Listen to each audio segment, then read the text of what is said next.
allow the two It's okay. It's okay. Off your mind. It's okay. Off your mind. Chai! Now wow, people wey suppose talk truth to power don off mic, and if we talk, na 500,000 they go sama us call am hate speech. But fear not, Mayegun don come. Him go torchlight every corner, nooks and cranny of all these bad people wey dey spoil our country.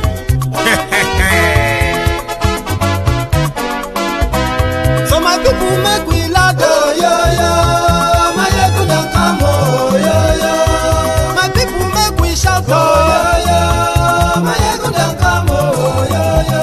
Mayegun don come, man of the masses, oh yo yo. Mayegun don come, oh yo yo. Mayegun diary politico, oh yo yo. Mayegun don come, oh yo yo. This one na dey off in mind, oh yo yo. Mayegun don come, oh yo yo. Can he dey touchlight every corner, oh yo yo. Mayegun don come, oh yo yo. Okay, some people be dey holla say dem want the power. Chai, dem be promise us say we go get light and power. Dem hustle sote they can't get the power. But now they know they do anything with the power.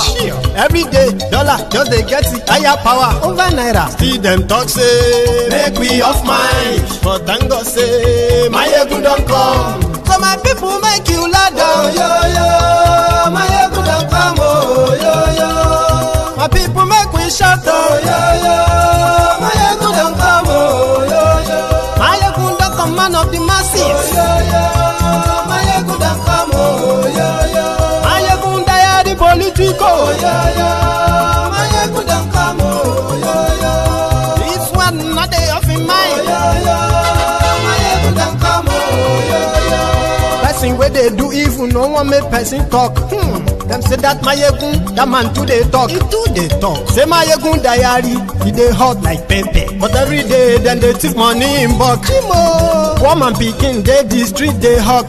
Still them talk say make we no talk. But thank God say Mayegun don come. So my people make you loud, oh yo yo. Mayegun don come, oh yo yo.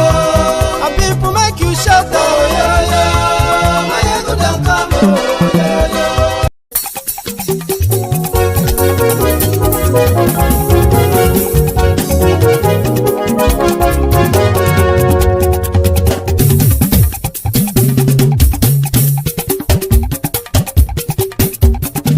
Mayegun làwa mọ̀ làmọ̀ tó dòdòdò. Mayegun diary, Mayegun number one. Mayegun làwa mọ̀ làmọ̀ tó dòdòdò. Mayegun diary, Mayegun number one. Mayegun ti dé o, ọ̀rẹ́ ara ìlú. Mayegun diary, Mayegun number one. Lórí Facebook, lórí YouTube. Mayegun diary, Mayegun number one. Gbogbo bó ṣe ń lọ ni Mayegun já wa sí. Mayegun diary, Mayegun number one. Àṣírí ọ̀jẹ̀lú kì í bò níbẹ̀ o. Mayegun diary, Mayegun number one. Bó bá ṣe eré, àní Mayegun máa wí. Mayegun diary, Mayegun number one. Ó sì tún ṣe eré, wàá gbọ́ níbẹ̀ o. Mayegun diary, Mayegun number one. Mayegun diary, diary politico. Mayegun diary, Mayegun number one. Godfatherism kò sí lọ́rọ̀ Mayegun. Mayegun diary, Mayegun number one. Ẹ farabalẹ̀ sẹ́ o kẹgọ́rọ̀ lẹ́nu o. Mayegun diary, Mayegun number one. Àní Mayegun làwa mọ̀ tó dòdòdò. Mayegun diary, Mayegun number one.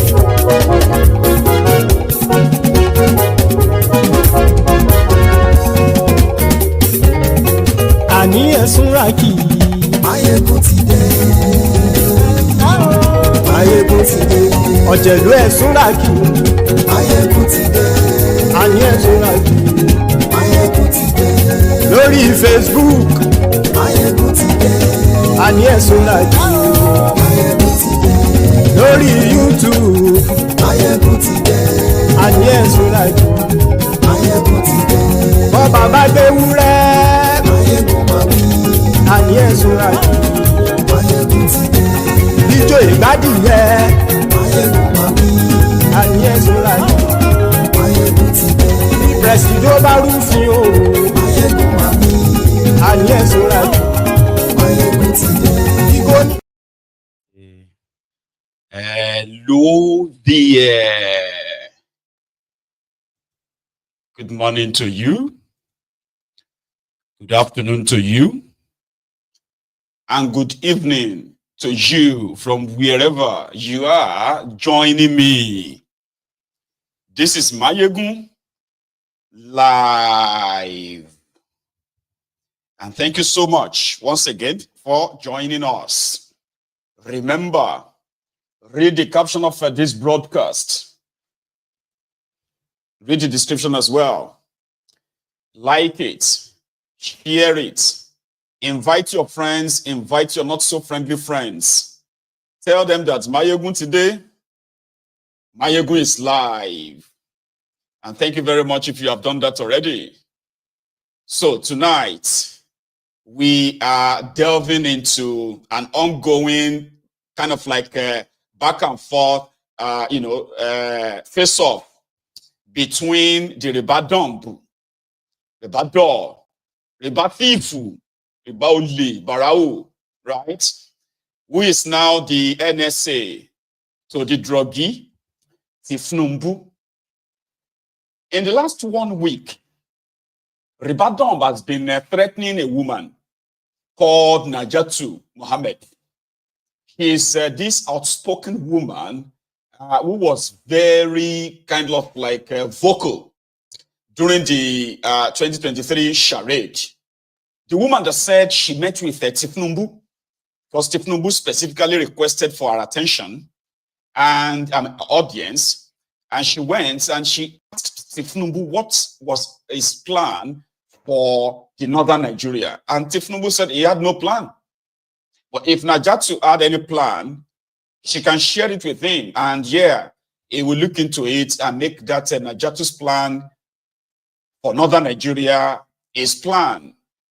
And because she wasn't convinced that thiefnubu had any good intention, so she opted for Atifku. Long story short, he granted an interview in Hausa, in Hausa language. So I think it was a BBC Hausa or another medium, talking about the hypocrisy, and then the hypocrisy of those around the Koolu, thiefnubu. And she specifically mentioned Ribadumb, the Ribatifu, that is the, if people are taking, slots for their hypocrisy about thiefnubu, Ribadumb should be the first.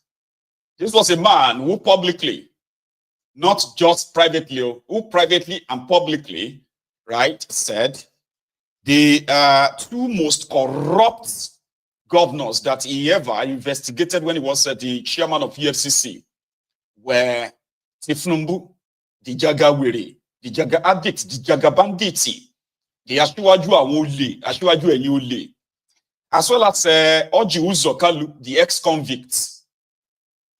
But in the course of Ribadumb's life, he ended up having to kiss the ring, lick the ass of the druggie when he became the presidential candidate of the AC in 2007, I think, right?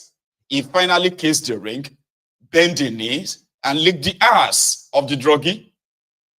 And he changed everything he ever said about thiefnubu. So Naja'atu was kind of like expressing this, and that got to Ribadumb. So Ribadumb began threatening her, as usual. Initially, he sent some private emissaries to her for her to withdraw what she said. And she said, no, I'm not going to withdraw that because it's true. Then the next thing was that I am going to use my office as the National Security Advisor to the druggie to frustrate your life. And that's a direct threat, according to her. Right? And she was like, it's like, you have no idea, Ribadumb. You are dealing with somebody that you have no clue about. Bring it on. Then yesterday, She released a statement in video, right? She said he has no apology. All right. If Ribadumb wants to kidnap her, which is what the arrest her, right? She's up for it. If Ribadumb wants to go to court to challenge her, fine. But 2 days ago, right, rufire, the Kaduna little finger, the Kaduna, what do you call it, a little man, so to say, also waded into this, and he said, it's true. It is actually true, right, that Ribadumb, the Riba thief, the NSA to the druggie, actually brought a memo to the Federal Executive Council meeting under Obasanjo, where he presented facts or supposed facts to back his claim that if not for immunity, thiefnubu should be languishing in jail for all he did, or he was doing then. However, immunity prevented thiefnubu from going to jail for the time being. But today, Ribadumb and thiefnubu are allies.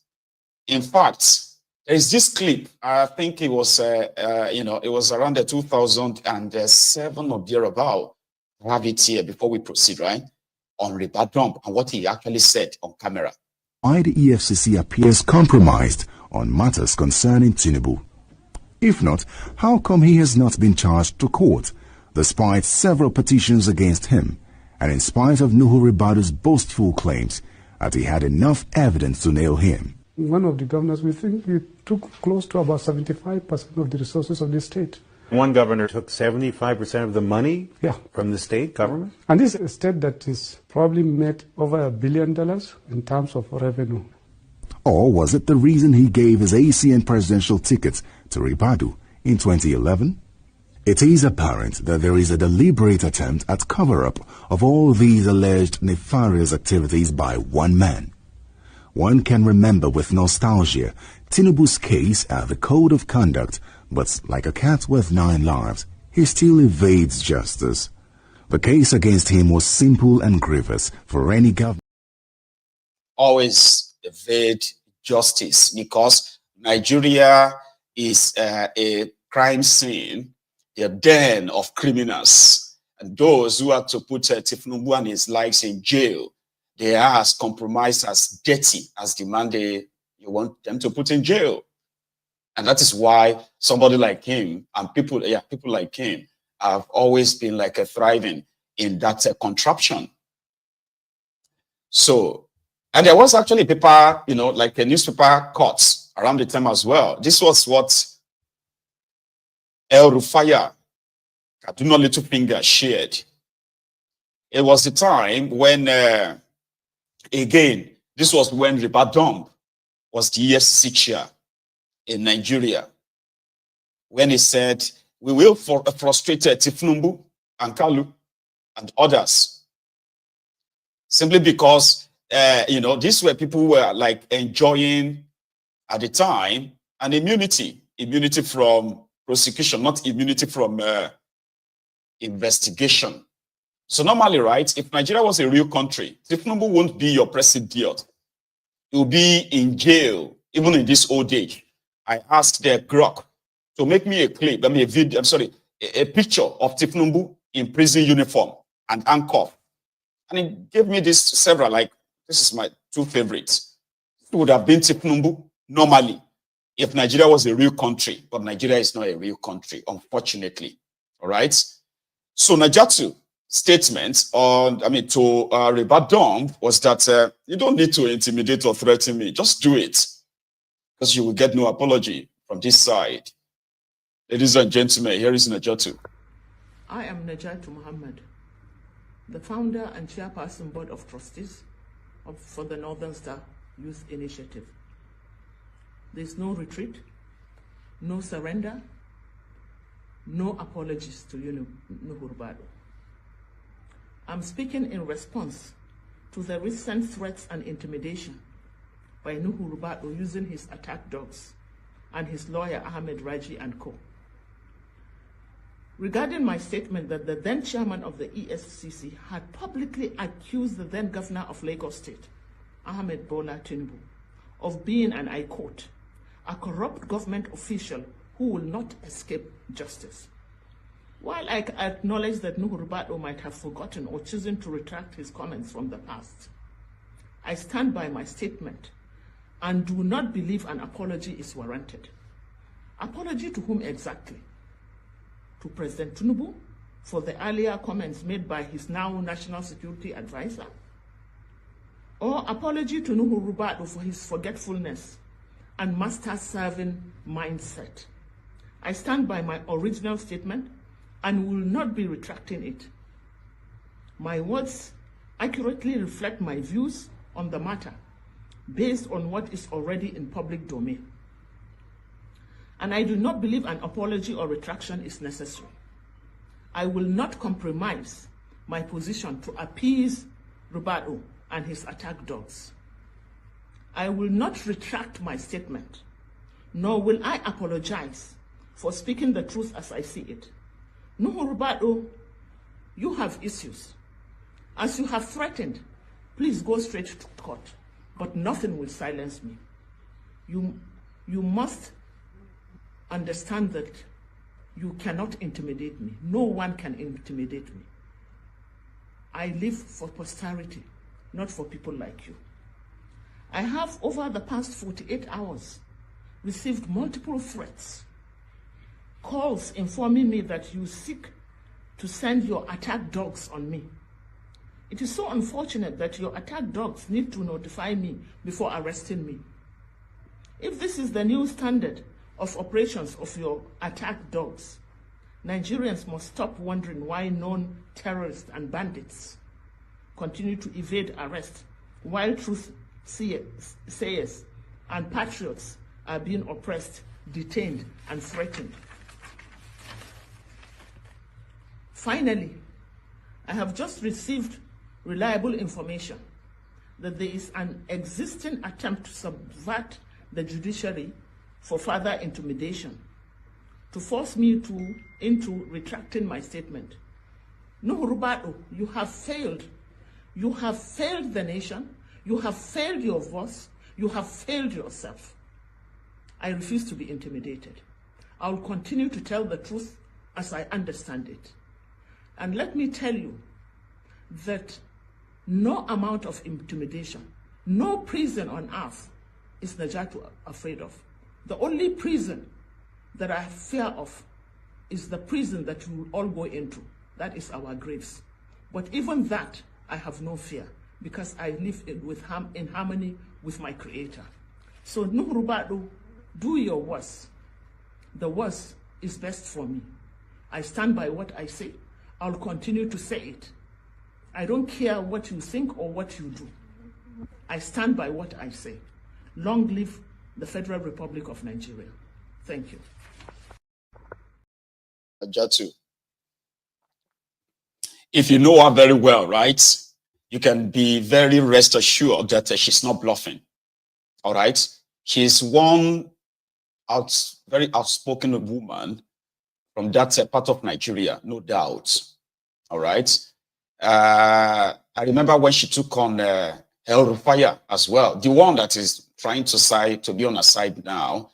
Rufire, when they were all calling out the people, when they were kind of like targeting the people, calling out Bokwari at the time.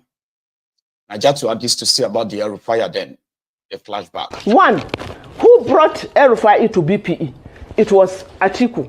It was on Atiku's recommendation that he was brought into the PBE. It was on Atiku's recommendation when Obasanjo wanted to restore the FCT original plan. He wanted somebody that he felt was strong enough to withstand the heat. So he asked Atiku for advice, and Atiku recommended El-Rufai. In fact, by the time El-Rufai went to the Senate for clearance, the Senate refused to clear him. It took the intervention of this same Atiku for him to be cleared. So what did he do? The first thing he did was to betray Atiku. he started fighting Atiku. Not just that, even in Obasanjo's book, Obasanjo has referred to him as, I have heard of how, and I'm quoting Obasanjo's book now, I have heard of how he ruthlessly savaged the reputation of his uncle, a man who was like, in the African setting, his foster father. I shredded when I heard the story of what he did to his half-brother in the Air Force, who is senior to him in age. This is what Obasanjo has said about El-Rufai. So El-Rufai is a pathological liar. He is so shameless. He says things that suits him when it suits him. I don't think that is right, that Nigerians should continue to listen to people like that. When it suited him, before 2015, he had said all sorts of derogatory things about Muhammad Buhari. But by 2015, when he wanted to be governor, he came and knelt down before Buhari, because he's nothing in Kaduna without Buhari. In fact, he is so unpopular. His impopularity in Abuja was transferred to Kaduna because of the demolitions. If one of his benefactors, an uncle of his, who had served his people his parents very well, Justice Bashir Sambo, he helped the family very much. He's from Zaria like them. He helped one who brought. Just for you to have an idea of who is Naja'atu, that's who she is. I mean, since I have known her, right, she's always been that kind of like outspoken, blunt, and all that, and somebody with serious confidence in her conviction. You get that now? So when I saw Ribadumb and these attack dogs, as she kind of like claimed, right, coming for her, I was like, man, I can't wait to see her on any of this Your TV, because very soon you're going to see her on TV. But I didn't know she was going to make a short video to send to Ribadumb that, do your worst. What's that worst you can do? You, this shameless animal, so to say. You know, people who lack shame are those that are in charge of that contraption, genuinely, like seriously. When you look at those in charge of your government in that contraption, they are just people you can call benefiting hypocrites. The people that can eat their words and they have no real shame. They are those who can praise the devil if their feeding bottle is being refilled by that devil. And then they will scream blue murder. They will scream death the moment they are no longer in favor. And that is the routine of that contraption. Shameless people, men without integrity, men and women with no real shame, because you see, if you have to worship the devil, if you have to lick all asses, as long as you can live that, as long as you can live in that fake life of, fake life of power, so to say.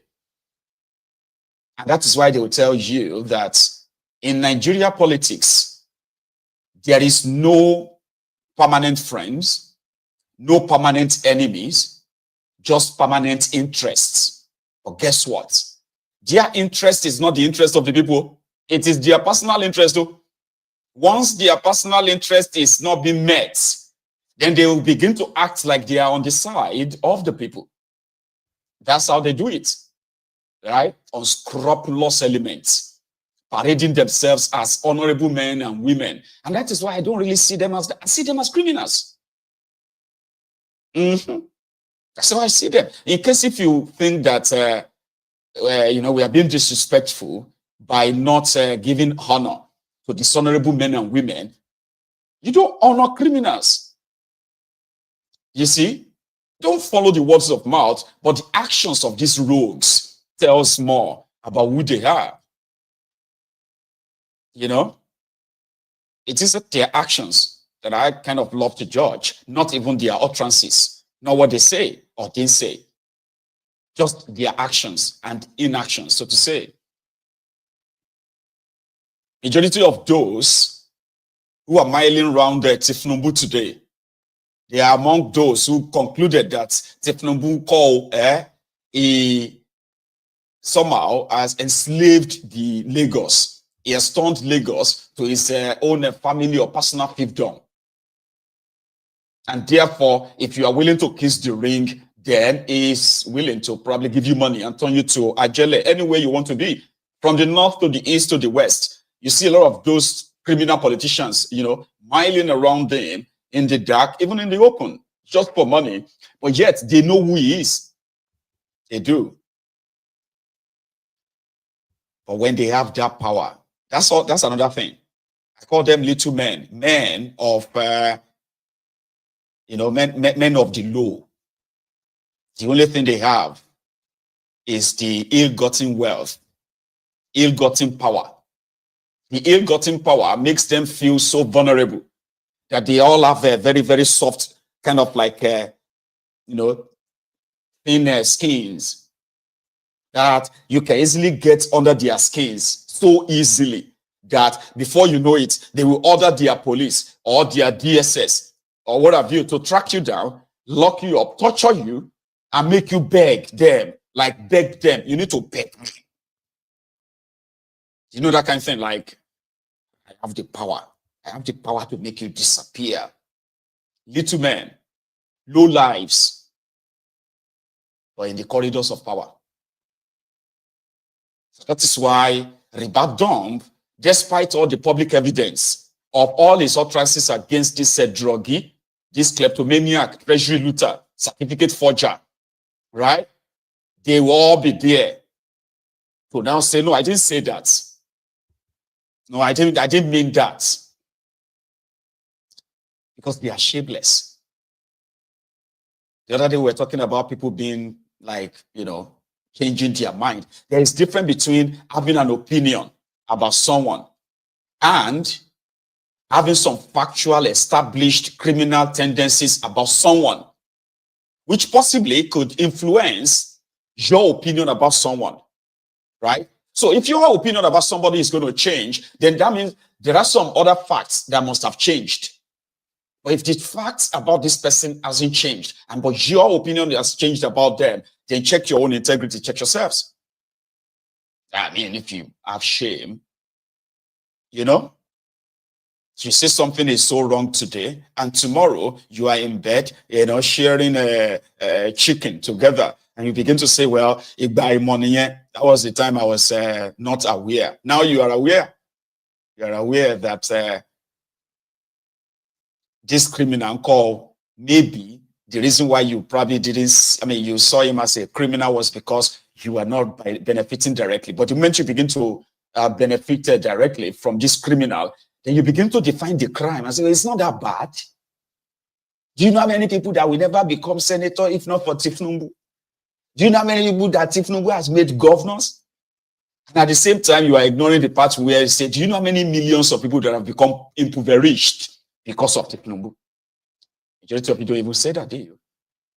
And that is why in that contraption, right, it is so difficult to find or see genuine people with a real integrity in that contraption, because majority of them, right, what they condemn is not because they hate what they condemn.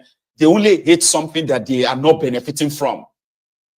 Nigeria is a place where even those who are parading themselves as rich, educated, right, they are a piece of shit.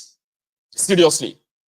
Majority of them, right, they only condemn something they are not benefiting from. The moment they have a chance of benefiting, they will change it. So start beginning to speak grammar. Oh, man. You see, the worst set of Nigerians are those who claim to be educated. They are the worst set of human beings ever. You can forgive illiterate. You can forgive those who are not educated. They say, well, it's because they are not really educated. Papa, you need to meet educated Nigerians when they are defending criminals, when they are defending absurdities, abnormalities. Papa, you go sit down, they wonder, say, or more. Hey, educated Nigerians, supposedly educated Nigerians, they love their criminals differently. You see, Nigeria is a place where you will see supposedly educate. You see what education does, right? Education is meant to make you understand the consequences of actions and inactions, especially when it affects like lives of millions of other people. Education is supposed to kind of make you less selfish and more kind of like, you know, intelligent enough to understand consequences of actions. Education. But in Nigeria, education makes people dumber. And it is intentional. It is intentional. It's not because they are dumb. No. They are dumb because of their selfishness. They are dumber because of their selfishness as well. Educated people, you know, they will begin to speak grammar. My friend, you don't understand. Let me tell you something. You see, grammatically and then efficiently, astronomically,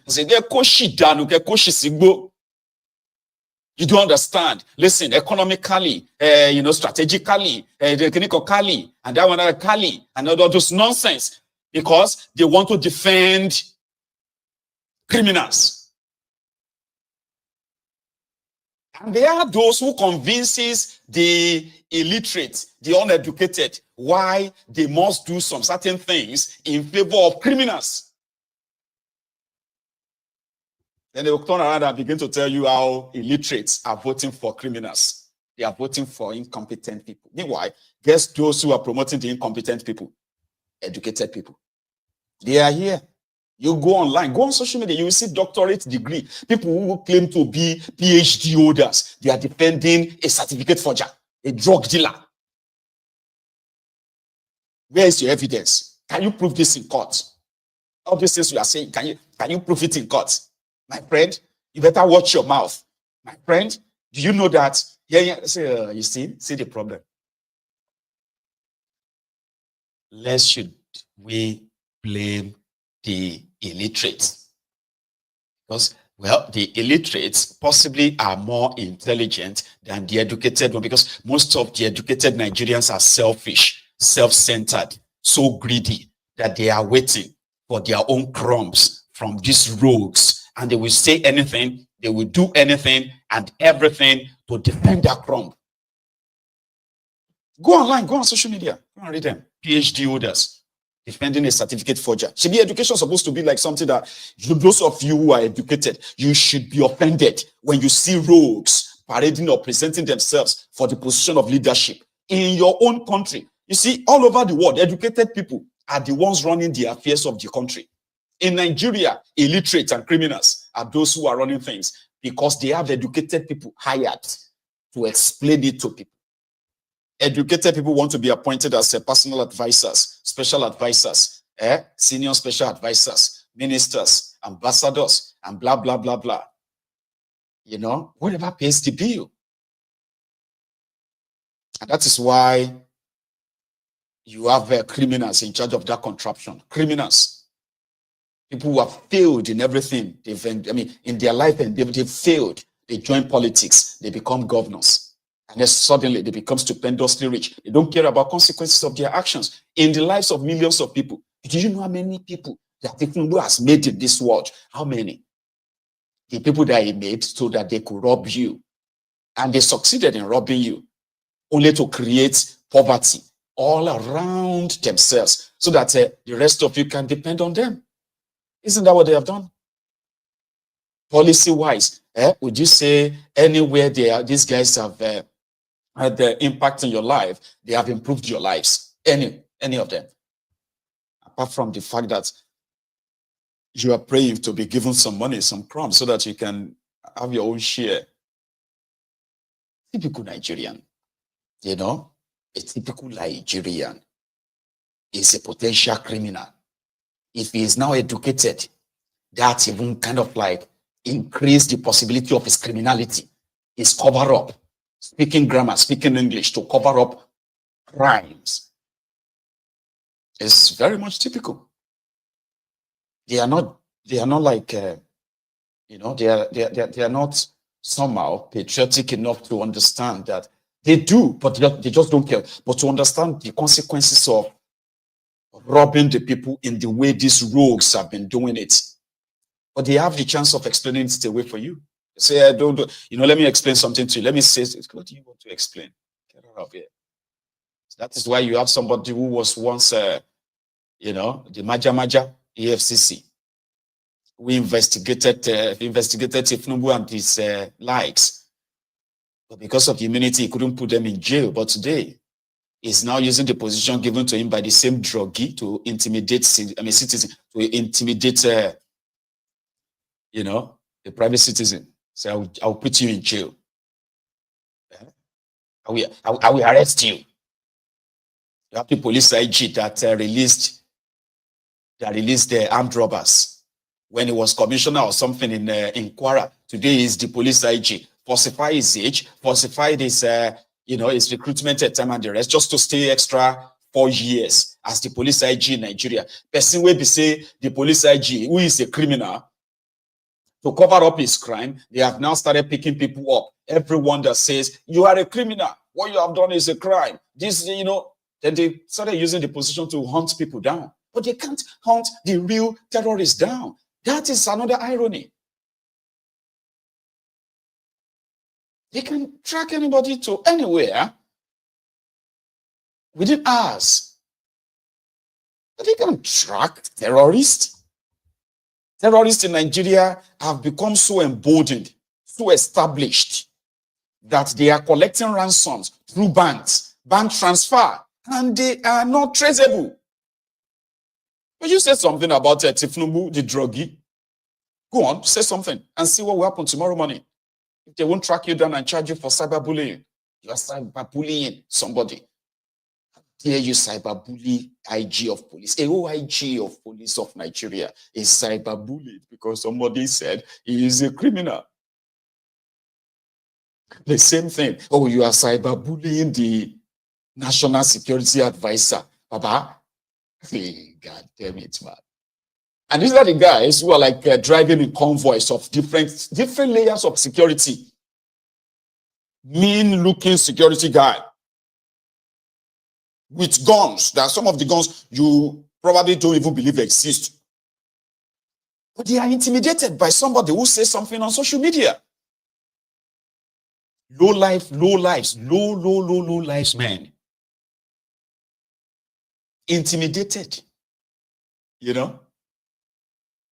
What you said about me has given me a sleepless night. Really?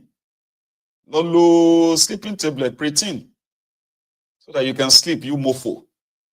You have working in the public office, committing different crimes that you kind of feel like it is legitimized. Therefore, right, you're intimidated by somebody who is living or sleeping in a bedroom apartment. Or face me, I slap you apartment somewhere. You that is guided by more than 100 security aides and all of you, right? You are intimidated by somebody on social media. You're cyberbullying me. You arrest the person. A complete shithole. So I'm waiting. I want to see more of Naja'atu and others. I like them kind of like going after people who are pretty much like outspoken like that, right? Those who are going to call your bluff to your face and say, do your worst, so that it can make sense more. Anyway, we'll leave them with that. And let me show you something. We are talking about the possibility. People have kind of, offered different ideas on how to possibly resolve these Nigeria differences. I belong to the group that says, let us kind of have a conversation around how to break up this contraption peacefully. I belong to that group. There are others who believe that they should restructure Nigeria along ethnic, tribal, region, this and that, so that everybody can run their own affairs. And there are others who believe that, no, we need to create more states to accommodate everyone. So all these ideas, they are parts of the state of disagreement with the current state of Nigeria. It shows that majority don't really want this contraption as it is currently. That if they have their way, they will want it in a different way. Maybe your way, maybe my way. My way is to peacefully break everything up, make everybody just go their separate ways. You know? Others are like, let's do restructuring where everybody can control their own affairs, blah, blah, blah, blah. So some are even saying, let's do regionalism. Let's go back to 1963. But others who are pushing for state creation, the current states, they have 36 states in Nigeria right now, which means they have 36 governors, 36 deputy governors, 36 state house of assembly, and 774 local government areas. And out of these 36 states in Nigeria, economically, only 12 or 11 of them can actually survive without the monthly Bambi Alaraba that they are sharing in Abuja. You understand, like, out of the 36 states in Nigeria, 11, just 11, can survive, be able to pay contractors, pay salaries, and exist without collapsing. Only 11. Out of the 11, across Nigeria, northern Nigeria, only 3 states from northern Nigeria can survive without the federal allocation. For every state that you have governor, they are not only paying themselves humongous salaries that they somehow wrote for themselves. Do you understand? Like, they pay themselves whatever they feel like. To the point that every one of them is paying himself a security vote. Also, based on whatever he desires. So they are bankrupted states in Nigeria. So some guys in the National Assembly are now proposing an extra 31 states as the solution to what they call the marginalization.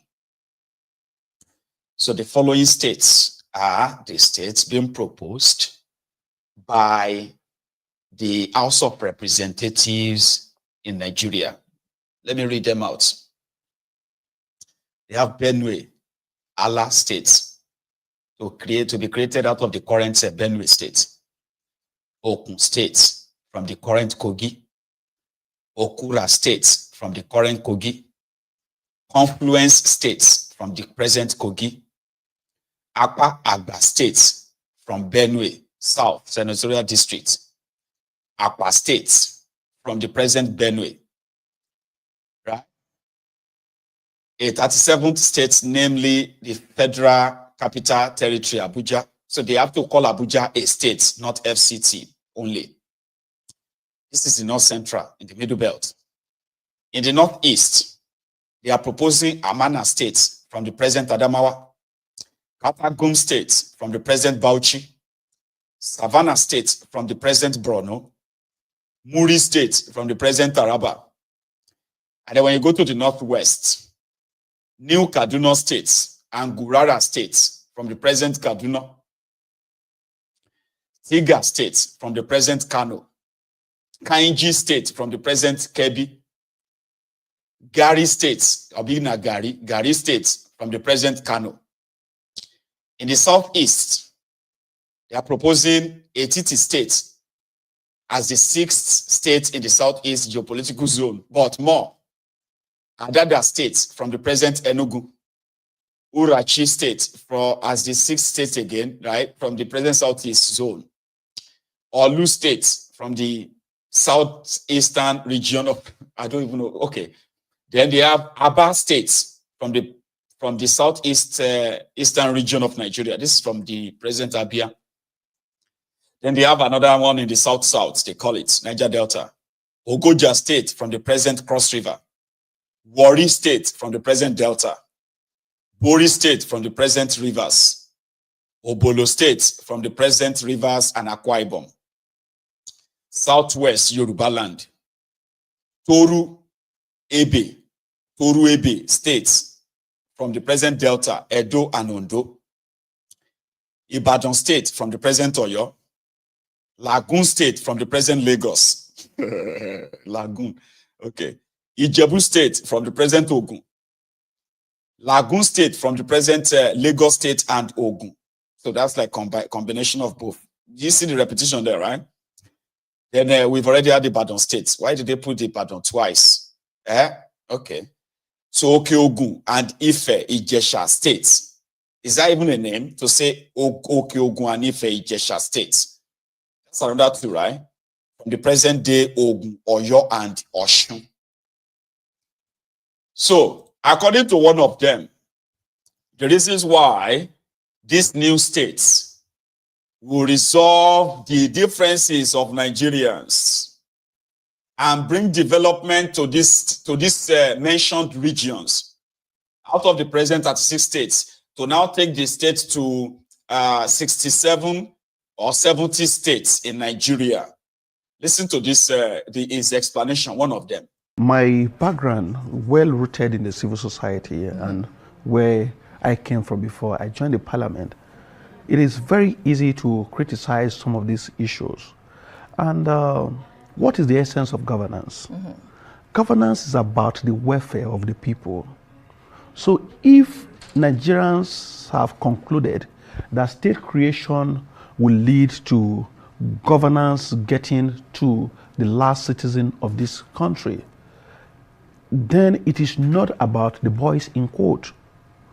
It should be about the people, because democracy is about the people. So if state creation, if we all mean it, and we are, as parliamentarians, and I've seen the buy-in of parliamentarians, my colleagues, their commitment, their level of patriotism that many of them have exhibited. Because you see, there's something very different about this constitutional amendment that we're embarking on today. At committee levels, I've seen, members of the committee speaking for other regions of the country. I'm from Benue State. When the issue of state creation was raised in the committee, it will shock you that members of parliament from other parts of the region were the people who were advocating for the creation of state for my people. A good example, like I mentioned earlier, is the way that the Right Honorable Deputy Speaker, has been able to present the Southeast agitation. And you saw what happened recently with the creation of the Southeast Development Commission. You don't come to the central table with a mindset, entitlement mentality.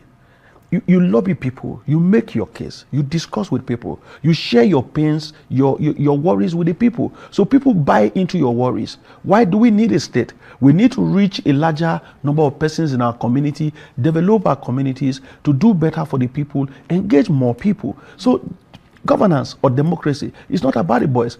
And secondly, I do not subscribe to the group of people who believe that what the military did, in a democracy, we cannot do it. It should be that what the military was able to achieve, democracy should be able to better that. All right. We have engineered reforms in INEC, in the banking sector, telecommunications sector, built better infrastructure than the era of the military. So is it not now, in a democracy, where the people now have the right to speak, to say what they want, that we should be able to amend the constitution and bet to ourselves a better nation? My background.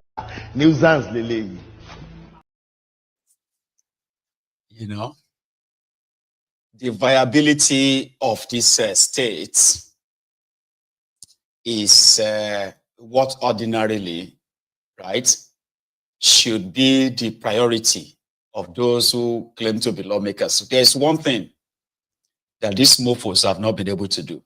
And what is that? Abdulsalami Abubakar drafted a Decree 24, a military decree that they called 1999 Constitution. And these guys have been doctoring, editing, doctoring it, but they have not been bold enough to actually propose a genuine, democratic people's constitution for Nigeria. They've not been able to, because they must not tamper with it. Yeah, this shameless idiot. That constitution that you are amending, that is the real problem of Nigeria to start with. But these shameless lots are not bold enough, okay, to bin it. Put that trashy thing in the bin. And then write the real constitution of the people, which would in fact define your citizenship, your participation as, in fact, it should be the one to define if we indeed want to kind of remain together, under what conditions. You get? But they are not capable of doing that. thiefnubu and then the Ronukus for the mention, they will remember or hate Obasanjo for withholding the local government allocation for 20 months during the time that thiefnubu was the governor and Obankparo was the president. Why was that? thiefnubu created 37 local government areas because his excuse at the time was that to spread development into Lagos, they needed more local governments than 20 local governments. But constitutionally, he can't do that because the robbing Peter to pay Paul system that they put in place in that place means only 774 local government areas are recognized by their fake constitution. And therefore, these 774 local government areas are those that will be paid. So it is unprecedented. And if anybody want to create a local government, you must first change the constitution so that that constitution can recognize your new local government areas and then get paid. So thiefnubu went ahead at the time to create these 37 local governments, and he later changed them to LCDA, like development areas, not local government areas, and said they will be sharing the allocations meant for 20 local government areas among these 57. These 37 LCDAs and 20 local government areas. So Obasanjo disagreed. So he withheld the allocation.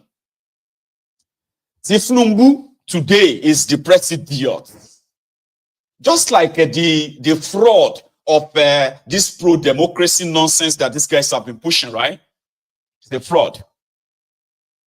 They are undemocratic elements. These are a bunch of opportunists, by the way. thiefnubu and his gang, they are yet 9 years after talking about restructuring, and then they took over power. Up to this moment, they couldn't restructure the contraption. Now, similarly, the same thiefnubu that maintained his hold on Lagos, because he was able to tell the people that without the federal government allocation, they survived. And he was the only person who could do that. Do you understand? That propaganda worked well on them in Lagos. And he actually made some of them to detest Obasanjo till tomorrow for ordinarily withholding the allocation of local government allocation of the states. Now, there is nowhere right now that these mofos are proposing to probably write a new constitution or even amend the current one that will then allow at least the creation of local government areas as he fought for it at the time. Because the intention is, it's just kind of like just grab power. That's all that matters to them. So these clowns thinks the military created states. Civilians should be able to create their own states. When 70% of these states are not viable, many of them are still owing their workers. I mean, corruption on the side, yeah? So now, from 36 governors, they are proposing to have 70 governors, 70 deputy governors. Because even though it's not going to happen, though, I know it's not going to happen, but they are wasting not only just their time, the resources on this. They are wasting a chunk of time. So if they have anything at all, in my own proposal, it will be for them to first trash this fake constitution, right? And after trashing it, they let people propose and say, okay, we want to be part of this contraption, and this will be the conditions, including this is how we want elections to be conducted, and who is to conduct the election, and what are the consequences of anybody that compromises your elections. Because without credible election, you don't have any country. I hope you understand that, Sha. Without credible election, you do not have any country. It simply means that whoever has the control to, to manipulate the compromised system, we continue to produce your leaders from the local government level to state level and to federal, including your presidios. It might be like asking them to sign their own suicide or something, like just political suicide, right? But without it, it's just lies after lies, it's just going in circles. It's just like a rat race, which is what it is anyway. Well, let's see. Maybe they will give them, they will create another 30. How many states now? I think they are planning to create, it's more than 31. It's probably like about 34. The 34 plus 36. Then you have 70. So maybe they can also create an extra 200 local government areas at least. So that can take your local government areas to 974 or maybe 1,000 local government areas. A serious, scrupulous element.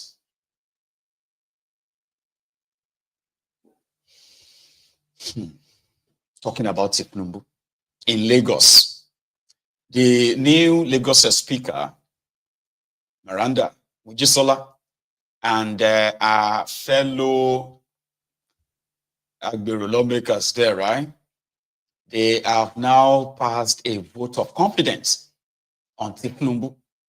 I know it is like to massage the ego of thiefnubu, so to say. In their sitting yesterday, they had this following chart on the state of Nigeria. They said that thiefnubu is building a foundation for tomorrow, a better tomorrow. I don't understand.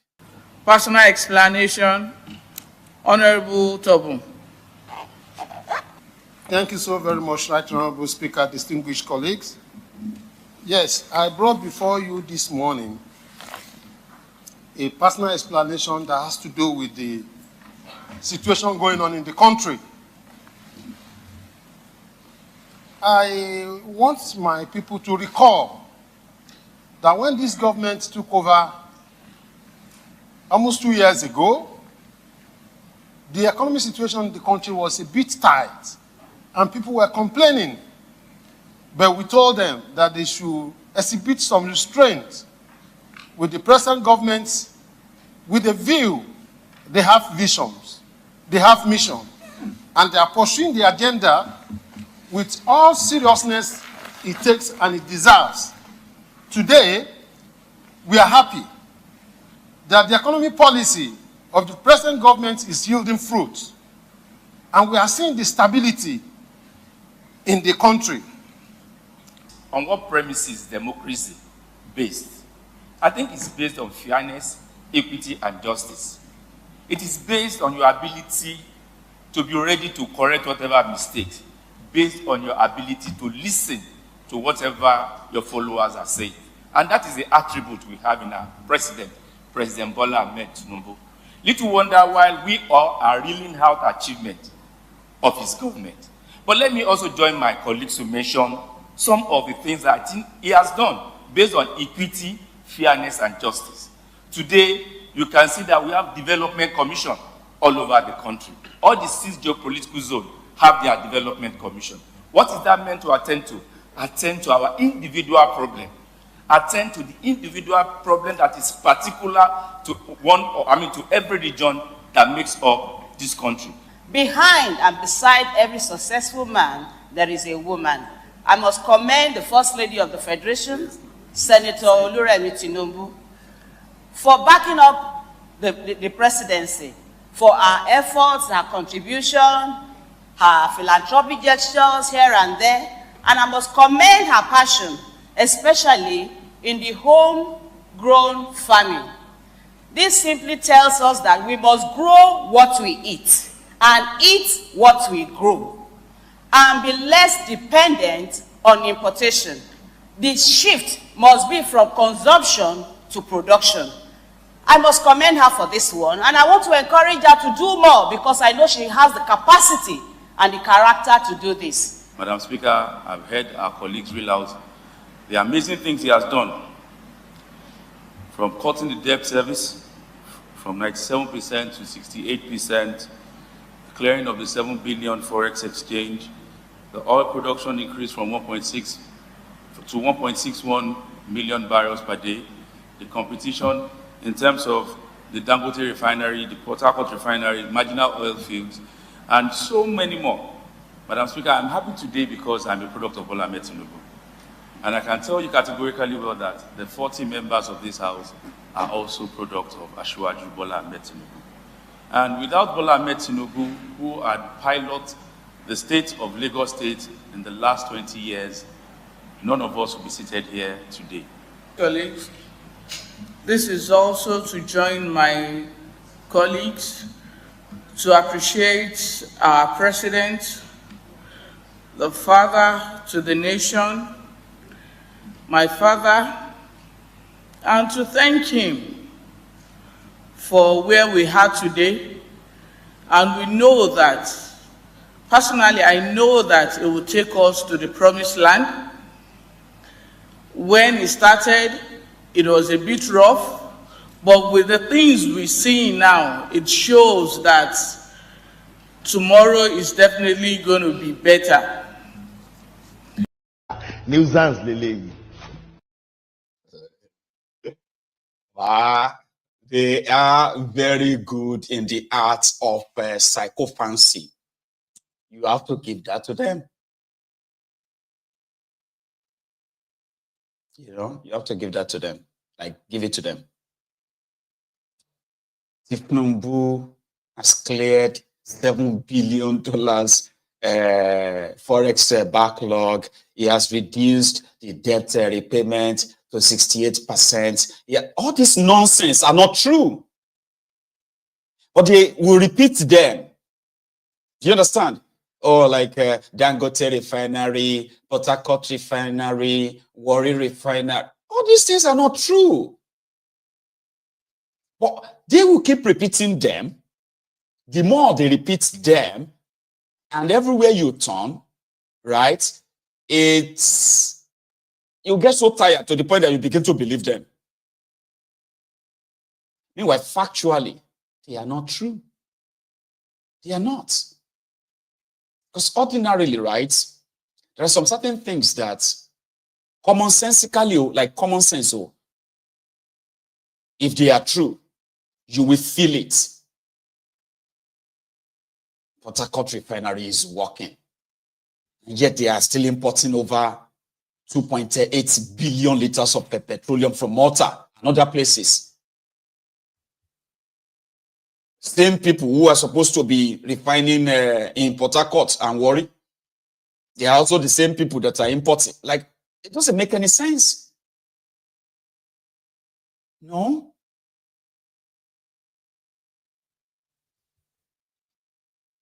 Reduce the debt servicing to 68%. Are you mad? Like, are you mad? Your 2025 budget, your 2024 budget, 25% or so of that went into servicing debt and incurring more debt.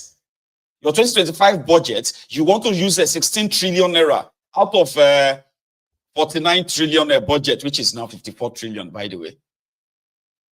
16 trillion, I mean, you want to use 16 trillion to not to pay back any debt, to service debt. And Nigeria debt grew from 105 or so trillion naira to over 250 trillion naira today. You ruined and destroyed Nigeria economy, devalued Nigerian currency, and worsened the security situation. But you keep telling yourself that you are doing well. 2.3 million Nigerians were kidnapped in 2024 alone. 2.23 trillion naira was paid as ransom to terrorists. Over 600,000 Nigerians were slaughtered and killed by terrorists in 2024 alone. You are telling yourself that security is better. The food prices are coming down in your head. So maybe when you keep repeating that and keep repeating that, then it's going to become the truth. You know, let's keep repeating it. Once we keep repeating that, it will be the truth. You devalued Nigerian currency from 600 naira to $1. You increased that to, you destroyed it to not increase. You destroyed Nigerian naira to 1,700 naira to $1. Yeah? Nigeria inflation was at 22%. This same inflation was 7.6%. 7.6% in 2015. Inflation in Nigeria.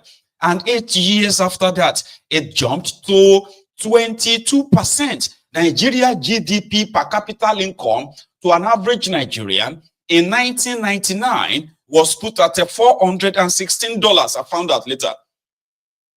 Obasanjo increased that in 8 years to $1,760. Between Yaradua and then Egberejolantan, this also got increased to over $2,900. That is like $3,000. GDP per capita income with the economic base of $570 billion. And in 8 years, not only did the Nigerian economy shrink, it shrank beyond half. From $570 billion economy, Nigeria collapsed to $230 billion economy. The GDP per capita income of an average Nigerian dropped as well, so drastically that from $3,000, it dropped down to $1,200. And within 20 months of thiefnubu, the same the GDP per capita income has dropped to $815. $800. But some clowns are everywhere telling you that it's building you a future. Baba, you are going back to $400 per capita income. Somalia will be better than you. You don't even understand. You see? Majority of you today, you are feeling it because that's why you are going to feel the economy. That is what is called economic impact. You will feel it. You will feel it. Turn around everywhere and see. I don't know how old you are. Because some of you these days now, we've realized that they said that 70% of your population are between the ages of 0 and 25. That's pretty young. You know? I don't know how old you are. But if you are old enough to know that there was something that you had before what you have right now, then that should call for concern. So if somebody is trying to repeat a lie again and again and again and again, it will make it the truth. It's just going to make you somebody who is living in denial.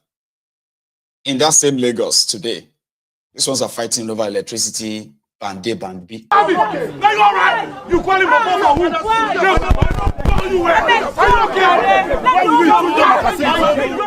These are residents of Omole Phase 1 in the Ikeja area of Lagos State, and they are at the premises of Ikeja Electricity Distribution Company to express their frustration over the epileptic and unreliable power supply to their community. They call us premium customers and there's no light and nobody's doing anything. Can you imagine? We're residents of Omole Phase 1.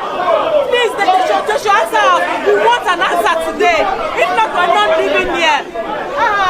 We as a community were under what used to be the bilateral agreement, and then when the whole situation changed and the government came up with its regulations and we were transferred to what is now known as Band A, we have realized that over the last few months, the power supply to Omole has really gone bad. But over the last 2-3 months, we have suffered a situation whereby a minimum of 3 to 5 times daily, power will be taken off. And now when it's taken off, you have a situation whereby it's taken off for a long period of time. The residents say that the situation has worsened since the beginning of the year, despite paying so much as a Brand A customers. Economic impact has been very terrible because for all of us, we know the cost of fueling, generators, and either using diesel or petrol. It has really impacted very badly. And you know that for a good number of people, there's still a bit of work from home. So it's like for you to be able to operate efficiently, you have to either run power or you don't have power to do anything. Even for your daily living, I remember that even on some of the platforms, people are joking that they've had to either do something drastic to food that have been stored in their freezers because things cannot be preserved anymore. They are seeking the intervention of the Nigerian Electricity Regulatory Commission, saying small-scale businesses have shut down due to erratic power failure. That's the problem. That's the reality. Forget about what social media sellers want you to believe. That is what people are facing every day in that contraption. There's no electricity. The cost of running your business, the cost of even running your homes is killing a lot of people. But no, don't say that. Just believe in the renewed hope. You can't say that. You know, thiefnubu is working very hard, blah, blah, blah, blah. In reality, that's what people are subjected to every day. Those ones have had enough. Band A, Band B. Like they are like, you know, electricity gets level. Here you get. So what band are you? Are you Band A? Band A are the people guaranteed electricity of 20 hours a day. They don't get 20 hours, but that's what they say. 20 hours a day. So that you can feel better than others. You can feel like you are better off. I am in Band A. We are in Band A. Then Band B, Band C, Band D, Band E, Band F, Band Z. Imagine if I be Band Z. Band G, Band... Like, I have never heard anything like that in my life until thiefnubu came. Band A, Band B, Band C. You know? The most populous black nation on earth. The giant of Africa, a crippled giant of Africa. So people who are in Band A are now saying, remove us from Band A, because Band A means you are going to pay more. You are going to pay more for darkness. Not for electricity, for darkness. So you're also going to cough out more to fuel your generator, the generator capital of the world. That's Nigeria, poverty capital of the world. the terrorist capital of the world, as well as the generator capital of the world, where people are paying more for darkness than light. And then they will pretend everything is fine. And if you are able to fuel your generator regularly, you better pass your neighbor. That's not life. So those of you who are living that life in that contraption, that's not life. That is not life. But they have made you become so used to it. Here you get. Man, Nigerians don't see shege. African wahala. Tell them. Nigerians have seen shege. Imagine, I remember that in Nigeria, right? If suddenly the electricity stays on for like hours. For example, let's say you've had electricity since morning, and then you go to work and you come back from work and there's still electricity. People will begin to panic. Number one, they will check, is it end of the month yet? Because that means they're about to bring their bills. Number two, is everything all right? We have had electricity for the past 2 days, so they haven't taken the light. Even when they blinked the light, they brought it back right away. Are you sure everything is all right? They have messed up with people's psyche so much that even when you leave Nigeria, you will see Nigerians, they'll begin to iron their clothes. Say, why are you ironing all this clothes? They say, no, I'm just, I'm trying to kind of iron them for, I say, why? Why? It's because, they may take the lie, say, are you mad? This is not Nigeria, man. You can always iron your clothes whenever you want to go out. You don't have to iron all of this. So, it's true, sure. That's how they messed people's brains up. And in that, you will, like I said from the beginning, you will see educated people defend that. Educated people will tell you that if Nigerians cannot pay for 24 hours electricity, let us be honest, it is better that Nigerians are not getting electricity like this. Let's be honest. Our people cannot afford to pay for 24 hours electricity. We are too poor to pay for 24 hours. Educated people are saying that. In case you have never heard it, you that Nigerians cannot pay for 24 hours electricity. So it is better that they are giving them their electricity, intermittently.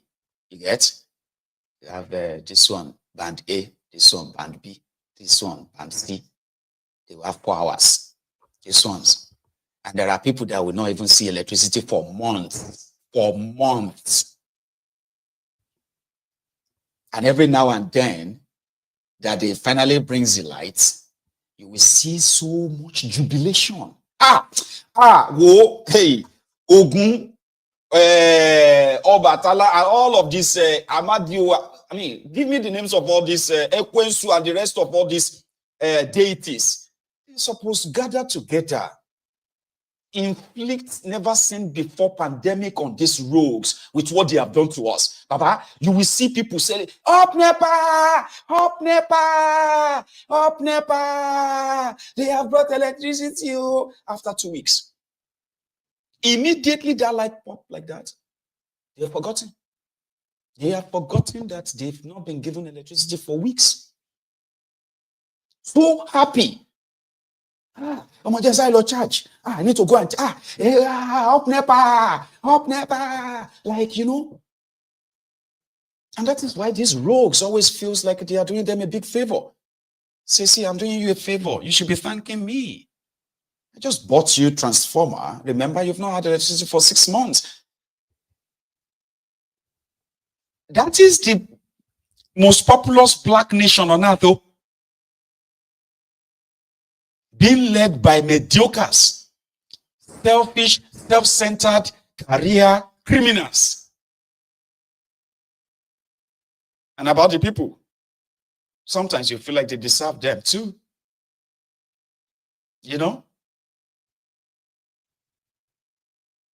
So I automatic on generator at the 12.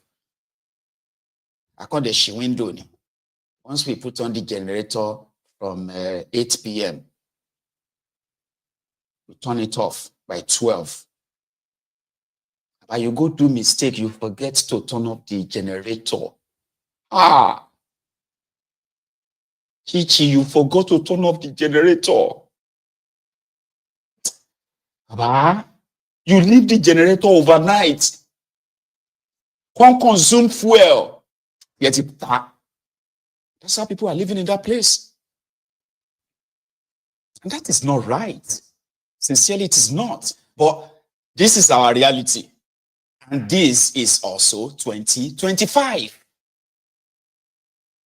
You know, where people pretend that everything is fine.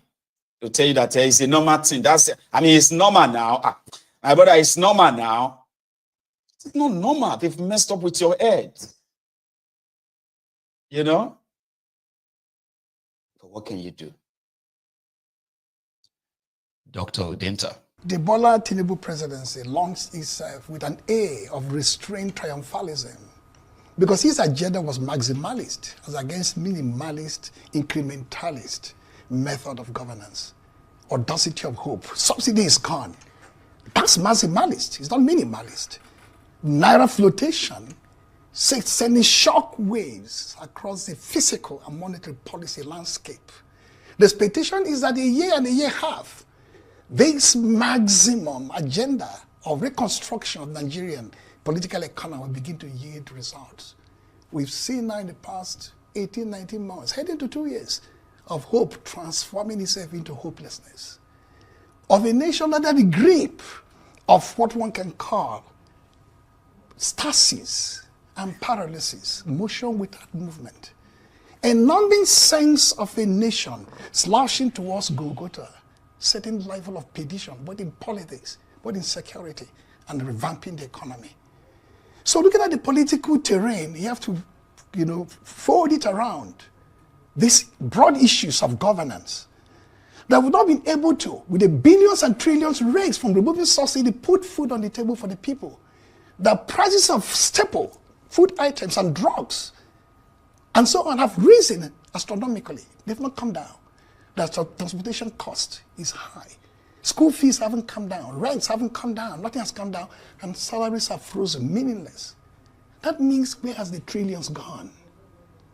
The problem is that rather than focusing diligently on the issues of governance, some noisy aides of the president are like a pack of wolves descending on any voice out there, contrarian voices that try to talk sense to the president and his team. I'll mention 3 instances before we get to the politics. Governor Bala Mohammed of Bauchi State and Chairman PDP Governors Forum raised issues, policy-based issues, in a very restrained manner about the tax reform bills. And say the president needs to consult with the people. They at the subnational level feel the impact more. And this thing had to be managed in a compassionate and equitable manner, so it is egalitarian in nature. What happened? All manners of officials of the government, rather than listening carefully, not the messenger, but the message, ultimately led by the Foreign Affairs Minister himself, who left his remit of Foreign Affairs to delve into the politics of governance at the local level. A country where ambassadors haven't been placed for 2 years, going to 2 years. A country under his watch where ECOWAS has imploded for the first time in our history. I can go on and on and on there. Yeah, now, recently there was a conference on strengthening democracy. And the former governor of Kaduna State, Nasir El-Rufai, who was instrumental in deconstructing the Buhari presidency in the north and paving the way for the emergence of this current government, spoke about the death of even the party itself, APC, not just PDP or Labour. The party has not held conferences and conventions and meetings of all the critical components. Therefore, it's not even a one-man show, it's a zero-man show. What happened? Everybody in that government pounced on him, like I said, pack of wolves, including hired guns.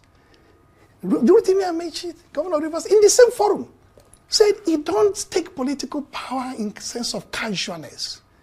It's a matter of intentionality. It must be intentional and be spirited and measured. That's what they did to get power. So those seeking to take down this government must be the same. What did they say? He's fighting against democracy.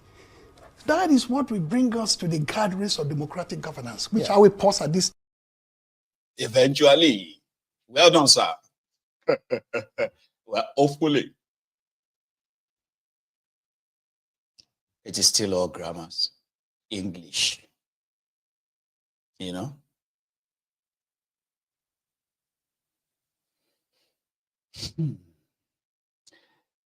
There is another clown. I think his name is Banjo something. Who, you know, sometimes when you are lying, right, and you do not, or should I say, when you're seeing things that you personally don't even believe, your countenance, your body language can tell. Listen to this clown talking about the same thiefnubu too. I personally expect Nigeria to do better than 3% GDP in 2025. Recall that by Q3, we were growing the Nigerian economy at 3.46. I think 2025 will be better. I certainly hope it will be better. If I said that 2024 was the year of painful reforms, I suspect that 2025 may be the beginning of some turnaround, the beginning of growth, the beginning of, I think 2024 may have been the darkest part of the tunnel if we continue adopting the metaphors. So we've taken the maximum in terms of deregulating or appropriate pricing, if you may, harmonizing our FX market. We got the exchange rate to 1,700 at some point. Now it's down slightly. We've taken the full impact of fuel subsidy removal. The market is now totally deregulated. And to better complement that total deregulation of the downstream petroleum, we now have a domestic refining sector with the Warri refinery, the Port Harcourt refinery too, and Dangote refinery. And there are more to come in 2025 and beyond. Yeah. So two of the most important drivers of the inflation may have been exhausted. Of course, there's still the insecurity and the impact on food that government still has to confront and resolve. But I'm very positive. I'm highly disappointed of Nigerian government because the Nigerian government were highly disappointed in them due to foreseen circumstances. Definitely, I'm one of those people who are proving people should die in coronavirus is more better than people should die in hungers. Hunger kills more than coronavirus because some people are less privileged. Due to foreseen circumstances that I said it, some people are less privileged, which they are based on daily pay, which are not even based on salaries. But our government thinks that the lockdown is the best solution to coronavirus and proving it to an extent and to the levels of alacrity that if someone die in coronavirus, it's more efficient to die in hunger because some people will be at indoor. Thank you, Jerry, Professor. Thank you. And I listen to that guy. If I may, then he himself also repeated the same lies. We have harmonized our exchange rates. Yeah, it was 1,700 sometime, but slightly lower now. We have Warri refinery, we have Port Harcourt refinery, we have Dangote refinery. God damn it, man. Keep repeating that. Yeah, and eventually people are going to say, people are going to probably just imagine that it is true. But what about the impact if it is true? If it is real, you have to feel the impact in your wallet, in your purse. If you can't, then it's not real, it's not true. That's worse. To be living in denial, I mean, it's kind of like a mental problem to be living in denial of something that is obvious, right? Let's go to Anambra.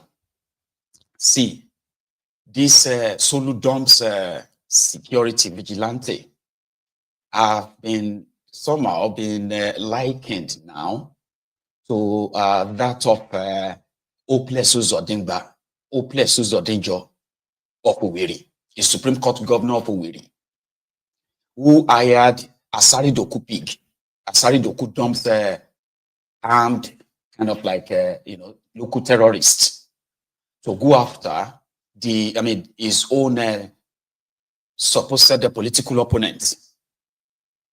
Now, we have started receiving disturbing reports from these same vigilantes in Anambra. Mind you, they have been posting their successes, by the way. The successes of going after the suspected kidnappers. In some cases, we have seen people get shot and killed when they are not resisting anything.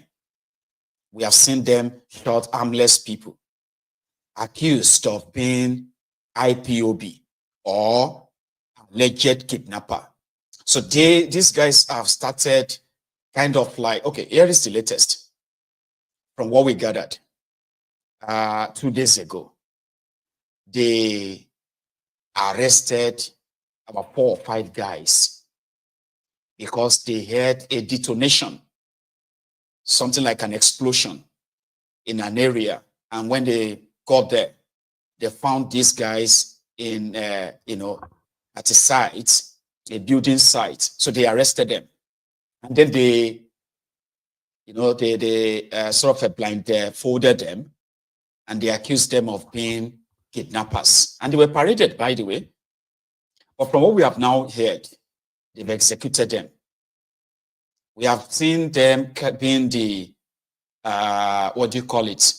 They have been the arrestor, they have been the prosecutor, and they have been the executor at the same time. Something that people believe is to send shivers down the spine of the people. And therefore, there will be almost an impossibility to actually really interrogate the people who are arrested or paraded as kidnappers.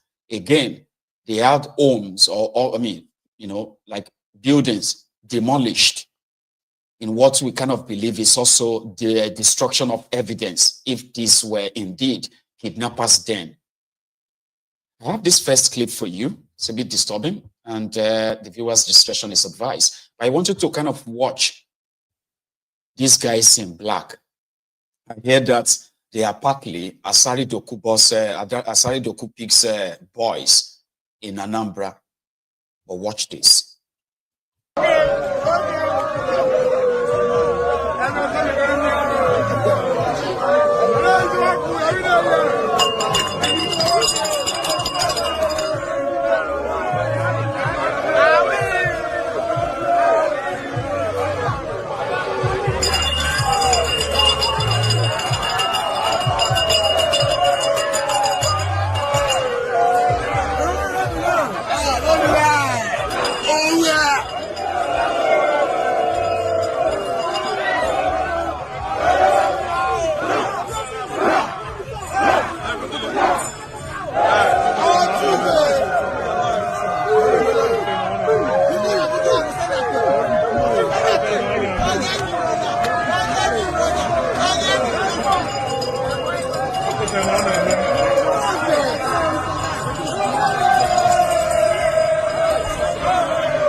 Okay. Hey, boss.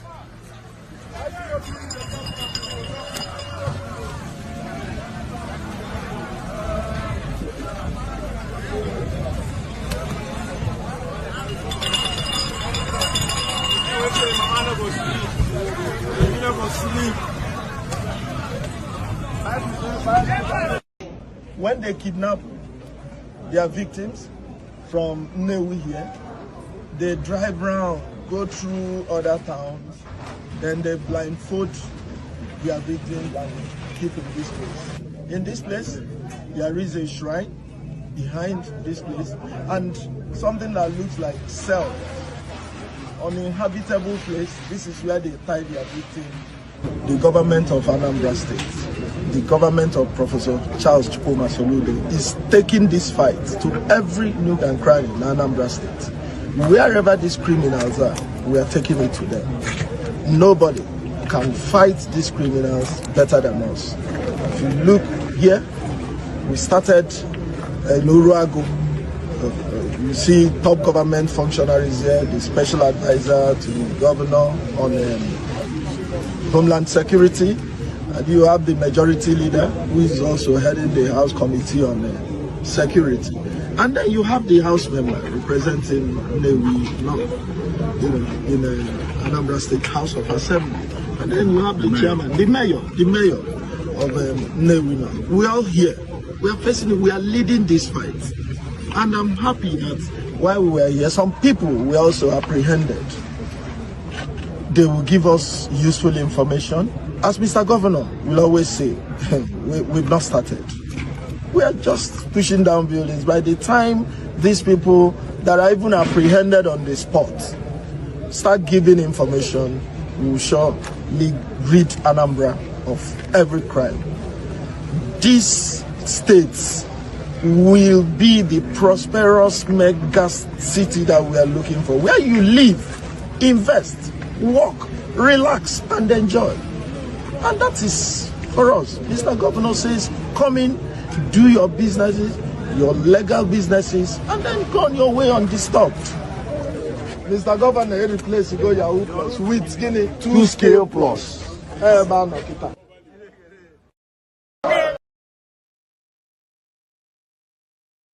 It is a barbaric country. Let's start with that.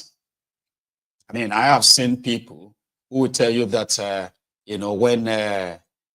when the alleged criminals are caught, there's no point in trying them, okay? Just kill them, straight up. Sure you get. Because it is a barbaric country. To them, it's like, if you keep anyone accused of being a criminal, right? They are likely going to be let off. Because it's happened through the loopholes in their legal system or the corrupt system. So therefore, it is more like, jungle justice, so to say. But the act of demolishing buildings within a day of saying, okay, this place is a criminal's den or this place is kidnapper's den. Why are you demolishing the houses right away? Inside those buildings lies evidence, other evidence that could actually really help you in unraveling probably the chain of criminality. But that is not Nigeria way. Do you understand? So it is always like the fire brigade approach and all of that. Until later, when people now came out and said some of the people that have been killed, accused of being criminals, right? Some of them are actually not criminals, but nobody's going to possibly speak for them. Once they say you are a kidnapper, you may not live to tell the story because you'll be dead. And yeah, your family and the rest of them may have to run away because whoever wants to kind of speak up and say this is wrong will be tagged as a sympathizer and they may be killed too. But the case is different from this one. A well-known, according to the report I followed, a well-known criminal. Let me check out his name. They call him Agama, all right? He's a known, terrorist. I put the word terrorist, by the way, in Ihiala, Osu area of Anambra State. His name is Nwadioku Chigbogu. That's his name. Also known as, which is AKA Agama. He was apprehended by the DSS. And of course, I think he was shot was taken to the hospital, and on his hospital bed, he had this, I don't know, should we call it a confession, right? Please watch this. Now, chief complaint there. If you know anything, we'll go there. But this guy, you don't know the new house where he stay now. See, the time when the problem starts, for he said that, he once said that like I said the whole problem. The time when he, and that's I'm okay, compare me for that materials. Come first. We calculate. Is that your name now? Obi no fraud. Is that your name? Yeah. Anybody will form money now, but now they know that. Now the time we get the problem start, you call Caesar to enter inside. Wait now. You say your name now, Obi now. So your name is not Shibogu. Shibogu. No. No. Ask me Shibogu. Ask me. Not my name. Shibogu is not your name. Not my name. Shibogu. I be Yoruba name.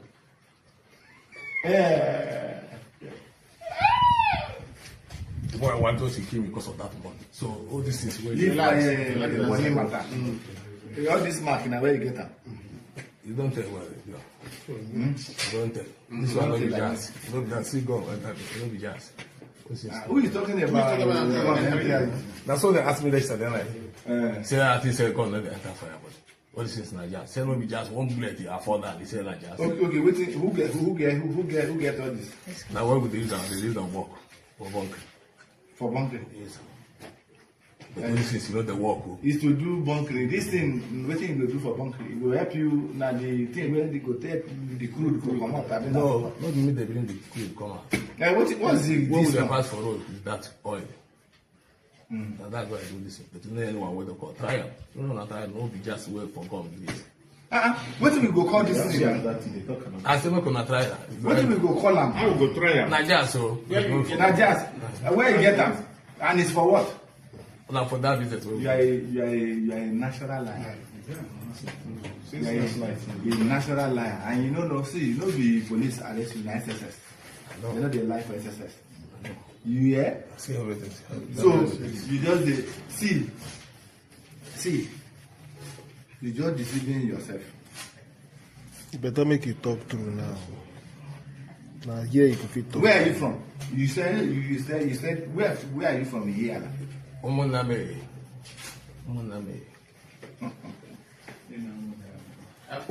inside that Umudra village.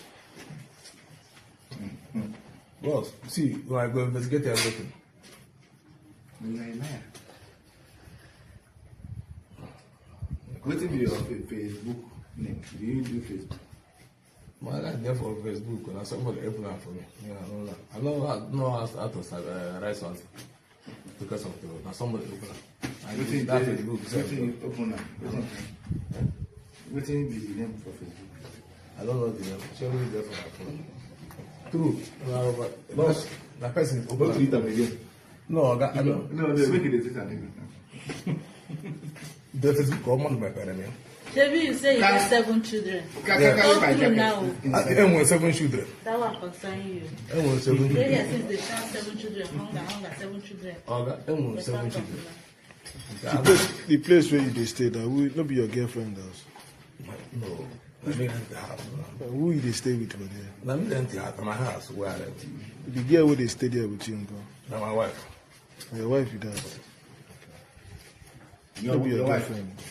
When you marry her? Me and that guy done there like 80 years now.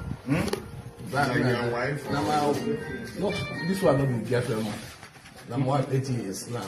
80 years. How many children? That one we get 2 there's 7 children. That one then first one. This one now. This one now your wife? Yes, I'm only 2 wife. Okay, this one you now your wife you been where na they stay before you come this side? Oh wow. Now for about they stay. She dey sell for that place. But you say na December you can't do project. You say wetin carry come from here now. You say you can't do project here. So you did not tell me na your family carry come. No, not my family. Now this is my job. Where you carry me come. And so before you come for this job, your wife dey here. So meaning you know they come until you get. What be your wife? This girl where they here, this my wife where they here now. She they do this business now. This what be her name? Shinada. Now this girl your wife. Yeah. Chinaza and your wife. Yes. Now this guy weren't. Now he did dash off for me, for that woman. Now he carry a cup. Now he buy the place in the big house. The only thing I get now, you make it the whole million. I carry the come inside. Me, I don't know. Where Chinaza dey now? As the thing they do wrong. You don't go where? You know, I don't see her. Me and you don't see the time where they carry. Her phone dey with her. Her phone dey with her. Chinaza. Her phone dey with her. Chinaza. You there for that house? You know dey with her. I don't carry phone. She don't. But she no carry phone. I know because she don't run. Now for outside where me and police enter her house at the same time. Where the children? Where the children dey? They're not there. They're there for village. You and your wife dey house. The children dey village. Me and this one, no. You and Chinaza now. Chinaza we dey now. Chief.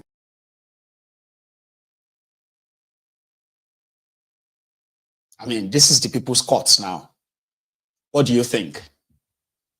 Do you think is a kidnapper pretending to be a bunkerer? Because see, from where I got this from, right? They said he is actually a popular, a popular guy. But he said, no, I'm not the guy you are looking for. My name is Obina. I am not the guy you're looking for. Of course, I am into bunkering, oil bunkering, which is stealing crude oil and all that. I'm not the guy you are looking for. They said, well, DSS knew that it was you. Do you have Facebook? Did you hear that part? Do you have Facebook? I was like, well, somebody is operating it for me because I can't write, I can't type. So, all of them are with the watch. What do you think? Because Nigeria is a place, once they parade you as something, all right, you have to take up that personality. Sort of. I have my doubts. Because I remember, see, there was this guy, I can't share that video with you, it was like horrific. In the same Anambra, the guy was stopped, kind of like, you know, it was fingered, like that thing. So they stopped him. And in the course of having I don't know if some of you have seen this video, but I will describe it, right? And it's just about a few days ago. So they said, he's IPOB. He's one of the IPOB. And the guy was just like, no, I'm not. I'm just an Okada. You know, it was with his bike. Then the next thing, one of them just dropped a bullet on the floor. I mean, on the ground. Then the other person picked up the bullet. We found this bullet on him. He's one of them. He's one of those who killed my brother. One of these guys in black, so in Anambra. So angry that they were actually trying to make him say he is ESN. And the guy was like, no, I'm not. About the next thing, they started hitting him. So he dropped his bike. He fell on the floor. I mean, also on the ground. Baba, the next thing, one of them just cocked his gun. Shot the guy in the head. That's why I can't share the video with you. You know? Another one, which is another video I saw yesterday. Right? They had another guy that they were beating up. They were beating him. And I think I actually shared that with us yesterday, didn't I? I think I did. Hang on. I want to be sure. All right? I think I did. So they were beating him up. I'm beating him up. I said, you are ESN. He said, no, I'm not ESN. I'm just a 419. You see, remember that guy that was that pretended, I mean, a 419 that a scammer that used to call people and threaten them that he's an assassin, that somebody should give him money. Yeah, that guy. They were saying that you ESN, you are ESN. They said, no, I'm not. So this is what they do in the eastern part of Nigeria right now. Okay? Once they say you have this, there is no coming back. It is straight extrajudicial killing. That is the worst fear. So to say, I'm not saying these criminals are not existing. I'm not even saying that every one of the people they have captured are not criminal, right? But there are some outliers whereby we will never know. We will never know. Listen to this. Okay, my brothers, my sisters, I'm here once again for the evil that is happening in Igbo land.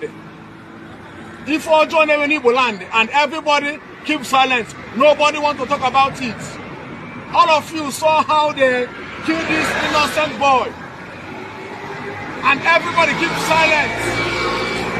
People keep silent because the boy is from poor family. Because the boy is not a celebrity. All the evil politicians, everybody keep quiet for the way they kill this innocent boy that did not do anything. Okay, go back because I don't want to shout. Noise is here, noise is here. Noise. Yes, go back. But go back. Noise. So I don't want to shout too much. Yes, yeah.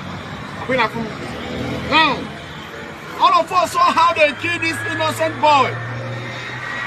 This innocent boy went in home and they slaughtered this innocent boy.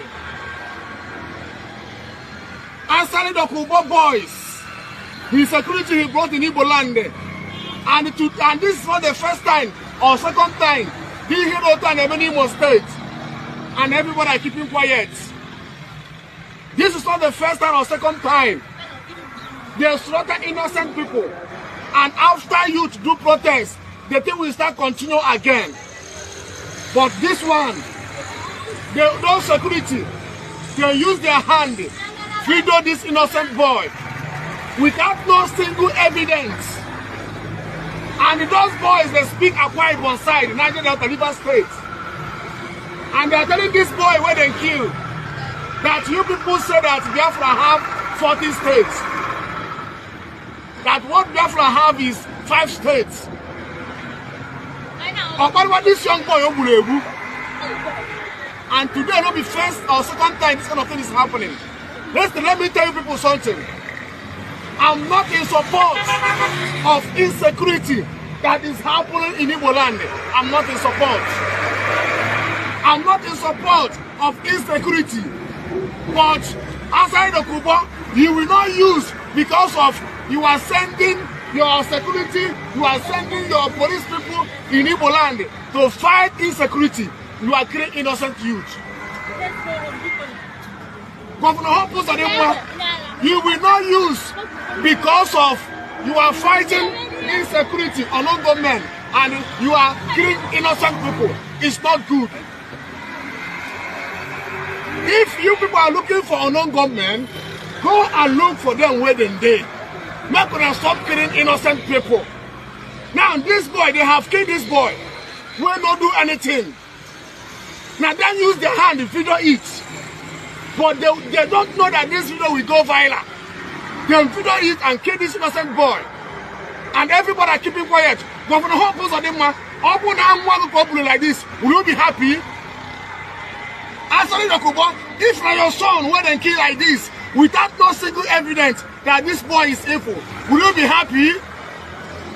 Everybody keep silent on social media because this boy is from poor family. Nobody is talking. Oh no, what's the everybody keep silent because the boy is from poor family. If you say this boy now a politician's son, you will see how this case will be trending now. If you say this boy is from this family, you saw how this case will be trending. Hey, no, look at how they killed this innocent boy without evidence. Only one they tell this boy that your hand resembles people when they shoot gun. Did this boy don't do anything? No evidence. They slaughtered this boy. This boy died. And this one where they video, how much the one where they know video? How much the one where they are doing where we don't know? Governor Hopus Ademwa, stop killing innocent youth. Asali Dokubo, stop killing innocent Igbo youth. If you are fighting for non-government, go to where a non-government is. Go and fight with them. Don't use because of you are fighting insecurity. You are fighting a non-government, killing innocent youth when you do anything. I'm not in support of insecurity. I'm not in support of that. Yes, government have the right to fight evil people in the land, yes. But don't use because of you claim that you are fighting evil people. Now, you will be killing innocent youth. There are some villagers in Imo State now. If you are a young man, go to president, see you. They will talk say you will be Biafra. They will talk say you will be an government. They will kill you. Adema and Ohanes and Igbo, all the Igbo governors, everybody keep silent. If other people will keep silent, I will not keep silent. I know that what I'm doing is risky. Yes. I know that what I'm doing is risky. But open at this boy with your brother. I know that by now you can have back one. If say this boy went and kill this innocent boy, if say this boy and your brother, I know say for now, you gonna cry. You gonna cry, you gonna cry. But everybody keep silent because the boy is from poor family. If say this boy and your brother, you when they watch this video now, if say this boy and your brother, I know say you gonna cry now. You gonna cry. They call him, they cry. These people are slaughtering innocent Igbo youth in Imo State. They are slaughtering innocent youth. If you people want to fight a non-government, fight, go and fight with them. Yes. Just like I said, you know, a lot is happening under the cover of looking for IPOB, looking for ESN, looking for non-government and this. And innocent people are actually being fingered, pointed at, and being slaughtered in Igbo land as we speak. And they can't speak for themselves. Because once they are accused of this, it sticks. It's like the license to kill. As we speak. There's no point in calling on the politicians or calling on the governors because they are those behind it. As for Ribadumb, he's making a good money. Said he's been working with Bukwari. Now he works with the Igbo governors. And one of their rage and anger is that how could the Biafran says they have 40 states? That they only have 5 states. And because of that, it is a license to kill. Like you do not even have a chance if you are caught. You don't have any chance.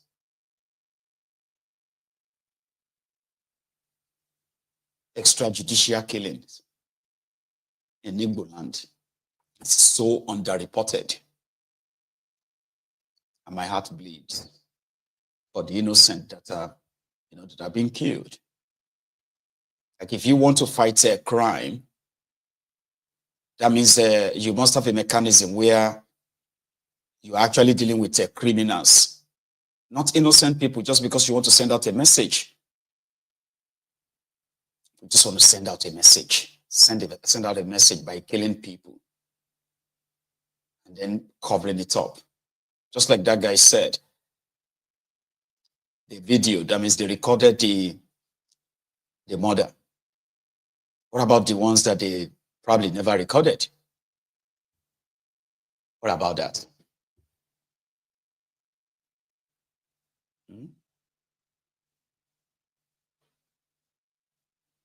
It's unreal.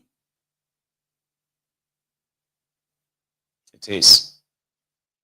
And it is sad as well. And this is not trying to probably shield the real criminals. But if you have a mechanism to actually stop crime, you'll be able to differentiate between criminals. Yourself and myself may not have that capacity or that training, that eyes, right? But those who are involved in the business of security, they must be able, through their own training and whatever, they must be able to separate the wheat from the chaff. I mean, the chaff from the wheat. But that's not the case in Nigeria. They call you a kidnapper, that's it. You stand no chance. Because people have been so traumatized. An House of Assembly member, was killed after he paid after they withdrew over 100 million naira from his bank.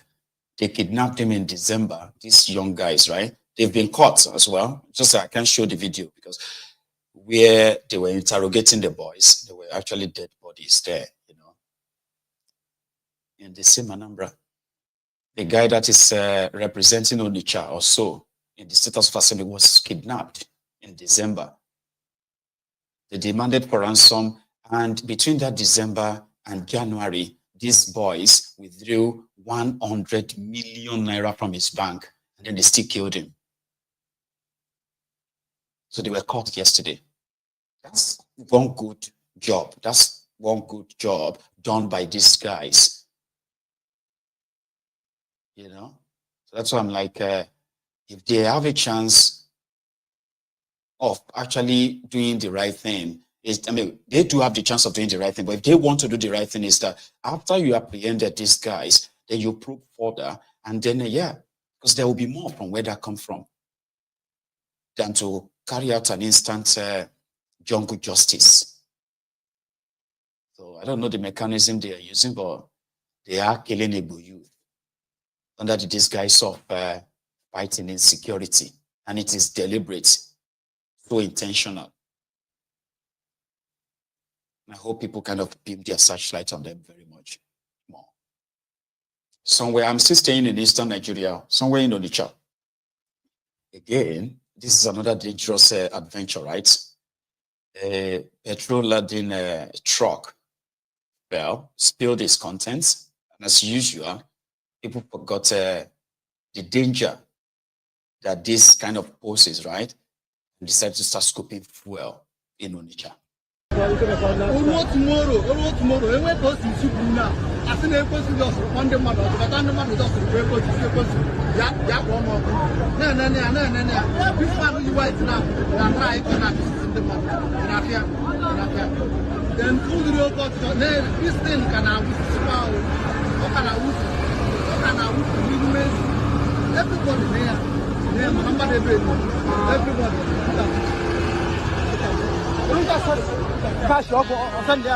Even this barracks now, this barracks safeguard this arena to make sure that people are safe. But no action is being taken. As it stands now, no action. Everybody is just interested about money. Everybody is just interested in the family barrack here. This thing enabled like how many 30 to 1 hour ago. It's still happening. Who is to be blamed if anything happens? People are also trying to control a lot of movement here. If anything happens, who is to be blamed? God, man, our carelessness, or greed?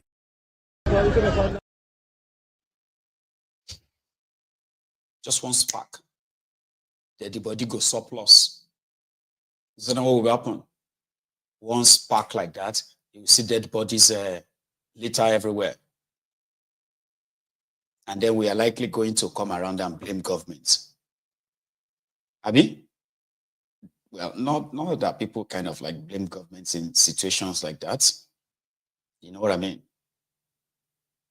But the poverty in that contraption today and the selfishness, there's something terrible about poverty that every one of us should have a special place in our hearts to detest Nigerian politicians with passion. You have to hate them with passion. Because what poverty does is it's sort of block your frontal lobe. So you get now for your brain. And that is the part I think that helps you to differentiate between danger, what is dangerous, or like what is normal and what is not normal. But poverty covers that side, and people become so blind, even in the face of danger.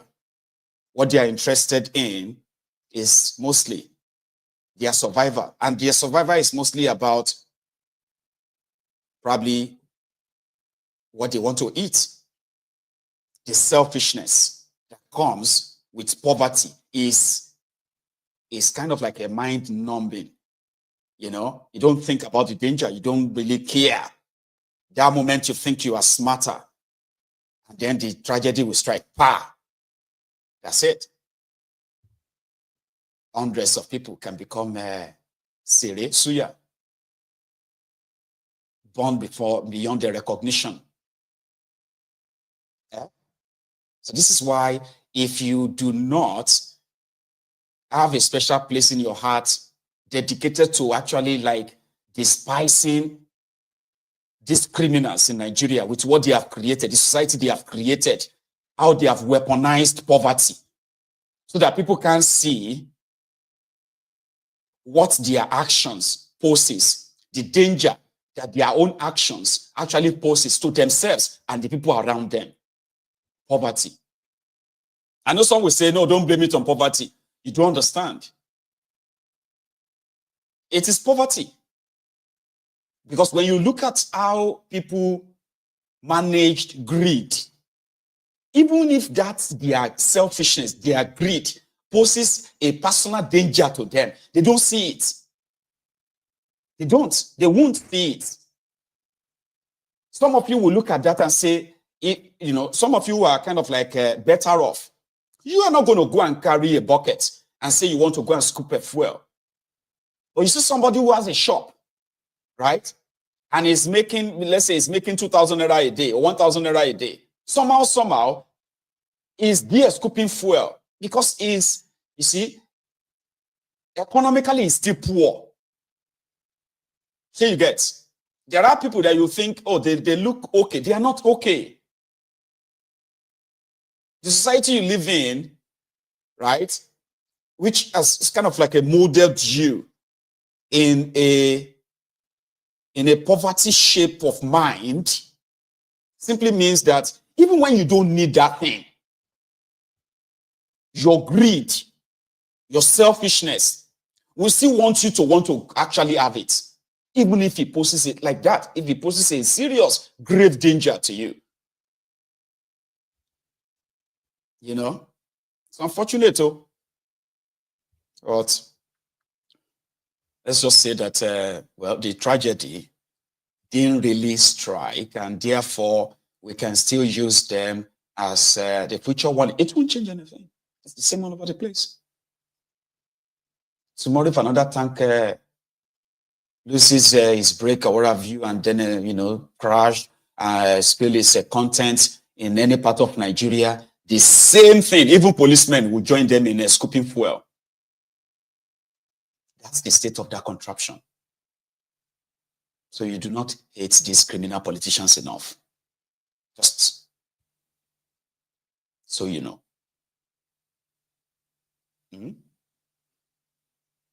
But let's leave Nigeria for a minute and go to Ghana and stop in Congo, by the way. On the 7th of January, a new government elected by the Ghanaians by bringing back their former president, the one they rejected 8 years ago, John Mahama.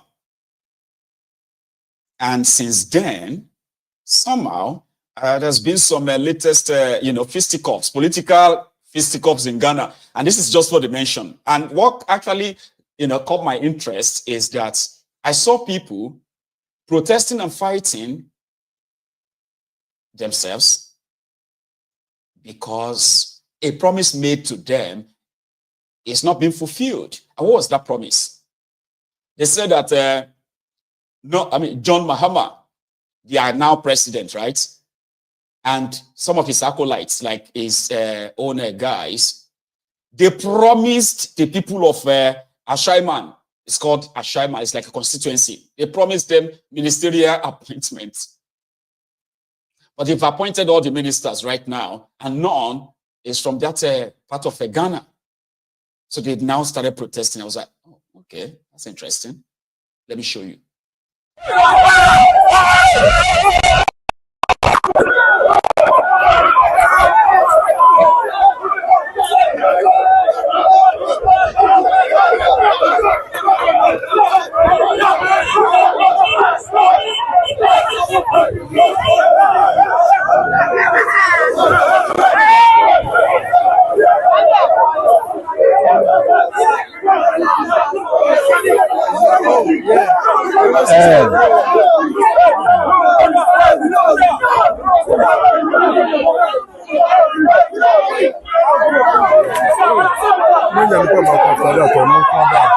I'll address them.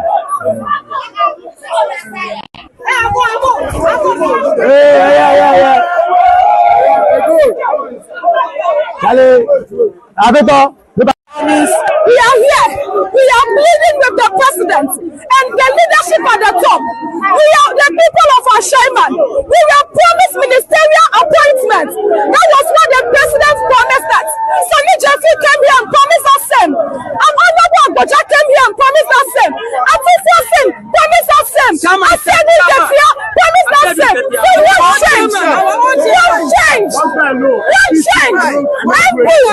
Why are Chairman? Are they telling us that we are only good enough for demonstrations? Are we only good enough for demonstrations? Are we only good enough for rallies? If we also deserve something better, we gave the president 69,000 solid votes. We didn't sleep. Morning after night, we were working and we worked hard. It is time to have our fair share of the national cake. We beg them. We are on our knees. The people of our Chairman, we are begging them. The time is now. The people of our Chairman, we are pleading with the president. The time is now. We beg them. We beg them. Hey, Ọlọ́run ọba ṣàánú o, man. Then they happen, oh, right? It is our time to have a share in the national cake. We beg them. We are not just going for protest or rallies. We are supposed to have our own share in the national cake. Really, Mrs.? The share of the national cake by political appointments in Ghana are Chairman people. Eh? See? Things they happen. You just need to try and leave this your comfort zone. Maybe you don't have to, because I can bring everything to you and just share with you and say, oh, things they happen. And not just in Nigeria, all over Africa. You just need to kind of like dig. I mean, I saw that, I was like,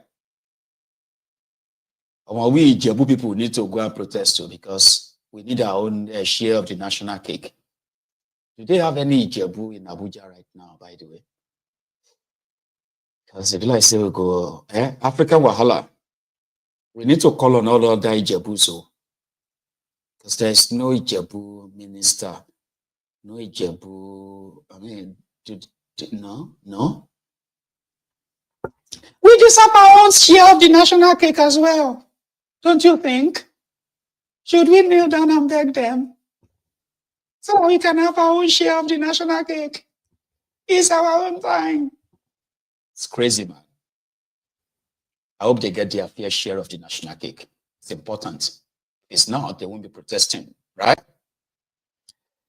But in Congo, where the M23 supposed rebels, and they are now calling them the revolutionaries, have consolidated their hold on Goma. Remember that time when they took over Goma and all these mercenaries, mercenaries from Romania, South African soldiers, including the soldiers of the government of the Democratic Republic of Congo, all had to scamper for safety, and those who couldn't run away early enough had to surrender their own guns and for amnesty.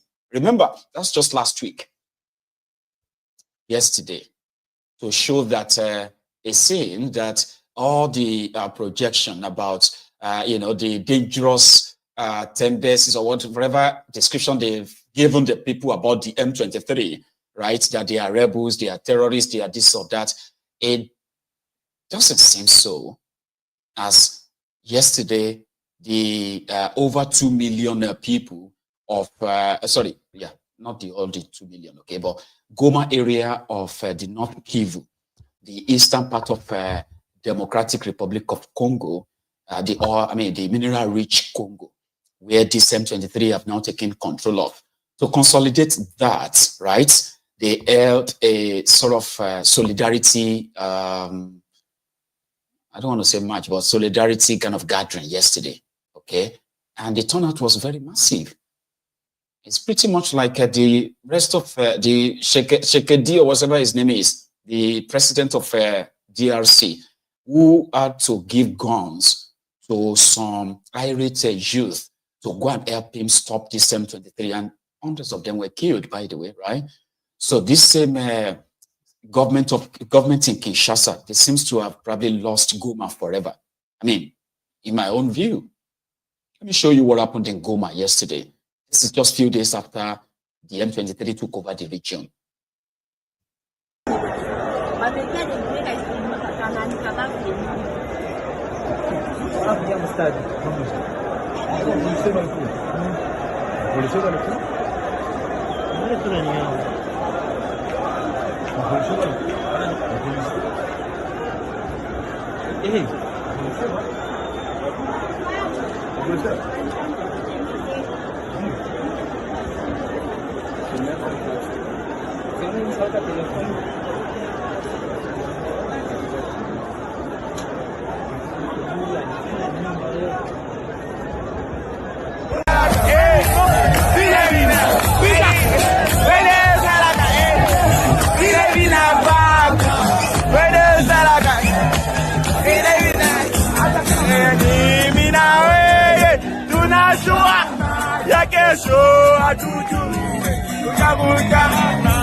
Fou à l'extérieur. C'est un monde fou à l'extérieur. En tout cas, le stade sera trop petit. Un monde fou.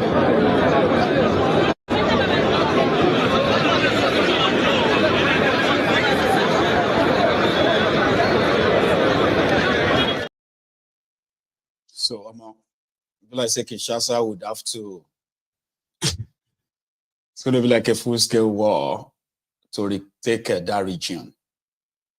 We have not had the news of them advancing beyond Goma too. So which means there is no known existential threat to the center, the country's capital yet. But that was Goma yesterday. And that tells the message that the people in that region have accepted and welcomed this M23. And right now, that is a mineral-rich region in Congo. That's a big loss to the government in Kinshasa. So if they have to do any form of negotiation, then they would have to involve the M23. For those of you who are following this story though, right? Because some of you may probably not be interested, like what's going on in Congo? I said, well, sorry you came late to the party. A lot is going on there, okay? And on this platform, we kind of like delve into them a little bit, just to keep our people well informed about the geopolitics outside the contraption called Nigeria. Just remember that, right? Let's go back to Nigeria. In Nigeria, it's been reported again that, the Sea King, that young man that was kidnapped just last month, and was almost, he was locked up in Kirikiri prison in Lagos until January this year. Now he has been picked up again. This time he went for what was supposed to be the follow-up on his case, where he was accused of cyberbullying the police IG. Honestly, that young man is accused of bullying the police IG of Nigeria. So he went for his case, that trial. He went there yesterday. No, was it yesterday? I think it's now. Today is what? Thursday, Friday. 2 days ago, he went. And then the police grabbed him again in court. This time around, they said they received a petition on behalf of Iroboye of Redeem. They said that he said something about Iroboye, and therefore he is cyberbullying Iroboye of Redeem. So they kidnapped him in Lagos, put him on a flight to Abuja so that they could go and lock him up in Abuja. And currently, he's been locked up in Abuja. What did he say about Iroboye? Because it's not Iroboye himself that petitioned the IGO. He said one person petitioned the IG that the boy must be arrested. And that's exactly what they did. So this is what I heard he said against the Iroboye of Redeem and the police IG too, the legal police IG. Expired Inspector General of Police Egbetokun. Yeah, Abi never expire. You are supposed to have retired last year, 2024, but you go illegally put your name, go extend your tenure to 2027 so that you can continue to commit your atrocities as the Inspector General of Police of Nigeria. Under you, they charge minors for treason. You charge me, sir, for treason under you. Criminal activities, brutalities, oppression. That is what that's be happening under your administration. Now, you have expired. Your tenure has finished. Instead of you to now leave the seat so that new people can come, who can have new reform, new fresh air. You sit down there. You want to change it to illegally postpone yourself from 2024 to 2027. Expired. And that's it. So they've picked him up again. Now he's going to have a court case in Abuja, a court case in Lagos, so that they can use that as a bit of deterrent to others from saying anything about the criminal police IG. Remember, that's the same thing that they also invited Omoyele Sowore for, and currently on bail. Low men, low life men, the scum of the earth, in charge of a country. What a life, what a country. Eh? Anyway, finally, I saw Wahabi Wolewole in Lagos. This time it was around Idioro in Mushin. And they had to seal up a vulcanizer's shop, a man selling used tires for environmental offense, I believe. But let me show you what happened in Idioro earlier today.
I need paracetamol, doctor. Yes.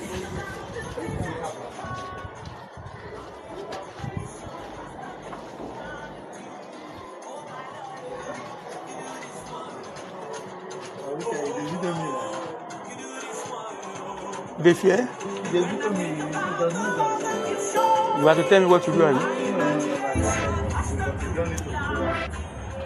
You don't create problem for yourself. You don't create problem for yourself. Better remain silent like that. You start to video you. Am I here on my own? I'm here to represent the government. How will I go back and tell them? They are begging for something, and I'm taking the video that what they said is not right true. I'm telling you the truth.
Yes.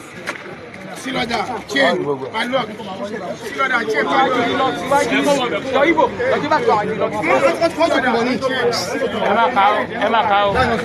Emma cow.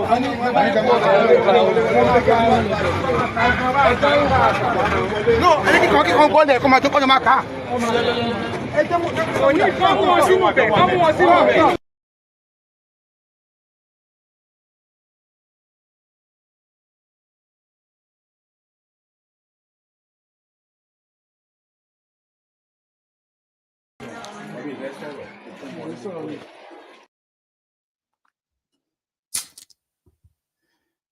Again, I couldn't really see justification for that, sincerely.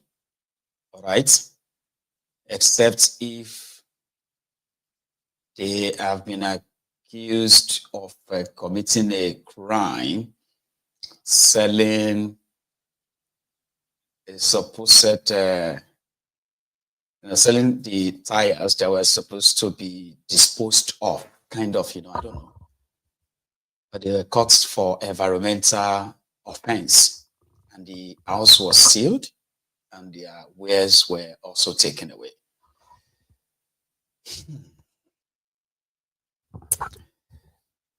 Thank you so much, everyone, again, for your time. All right. And I'm so sorry that we have to exhaust all the time that we could possibly have used in taking calls as well. But it's worth it, isn't it? Right?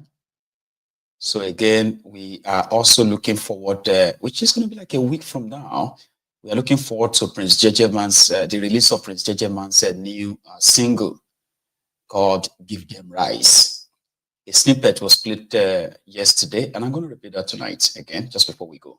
From Prince Jeje, from the stable of Prince Jejeman, "Give Them Rise."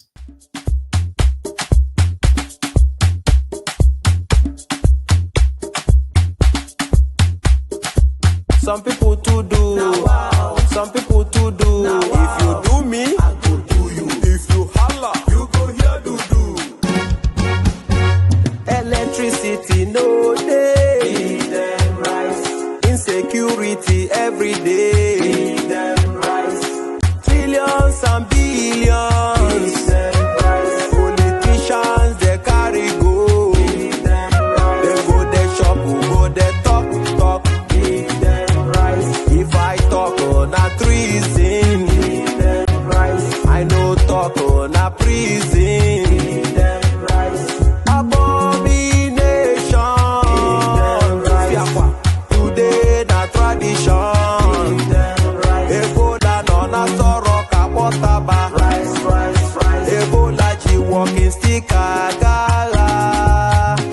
Nigeria bago na koko, akoko bago. Nigeria bago na koko, ikwikwi.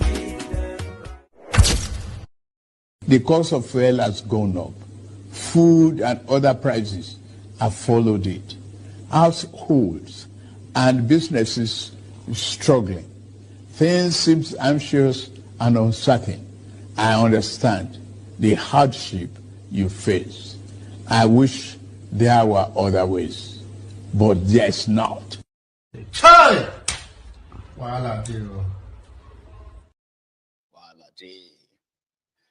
So thank you so much, everyone, for your time.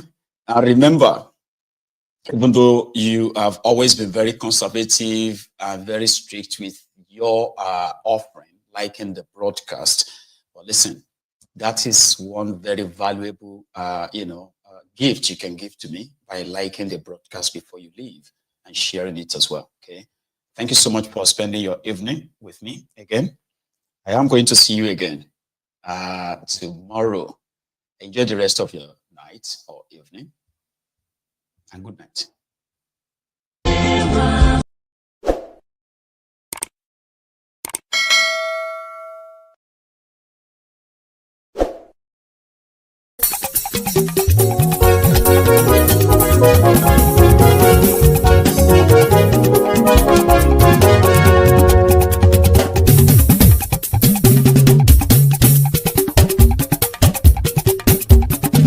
Mayegun làwa mọ̀ làmọ̀ tó dòdòdò.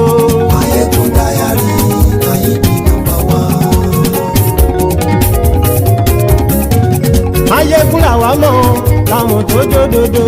Mayegun dayari Mayegun number one. Mayegun ti dé o ọ̀rẹ́ ara ìlú. Mayegun dayari Mayegun number one. Lórí Facebook lórí YouTube. Mayegun dayari Mayegun number one. Gbogbo bó ṣe ń lọ ni Mayegun já wa sí. Mayegun dayari Mayegun number one. Àṣírí ọ̀jẹ̀lú kì í bò níbẹ̀ o. Mayegun dayari Mayegun number one. Bó bá ṣe eré àní Mayegun máa wí. Mayegun dayari Mayegun number one. Ó sì tún ṣe eré wàá gbọ́ níbẹ̀ o. Mayegun dayari Mayegun number one. Mayegun dayari politico. Mayegun dayari Mayegun number one. Godfatherism kò sí lọ́rọ̀ Mayegun. Mayegun dayari Mayegun number one.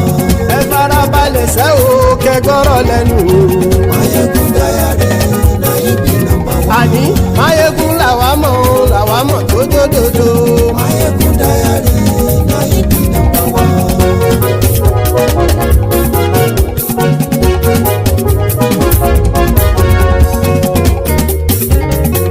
Àní ẹ̀sùn ràkì.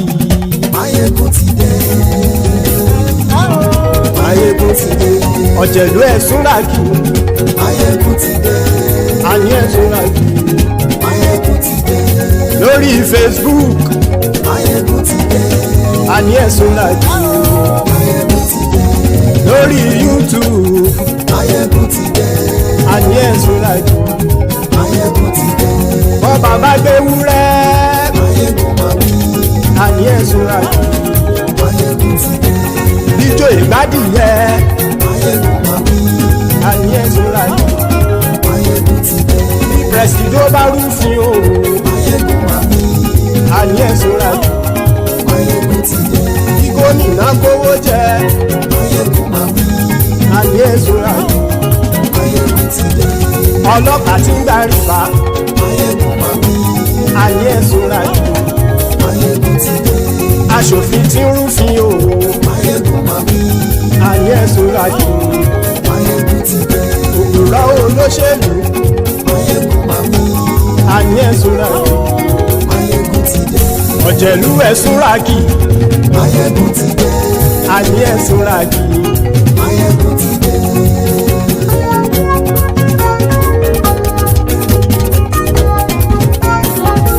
Mayegun ti dé.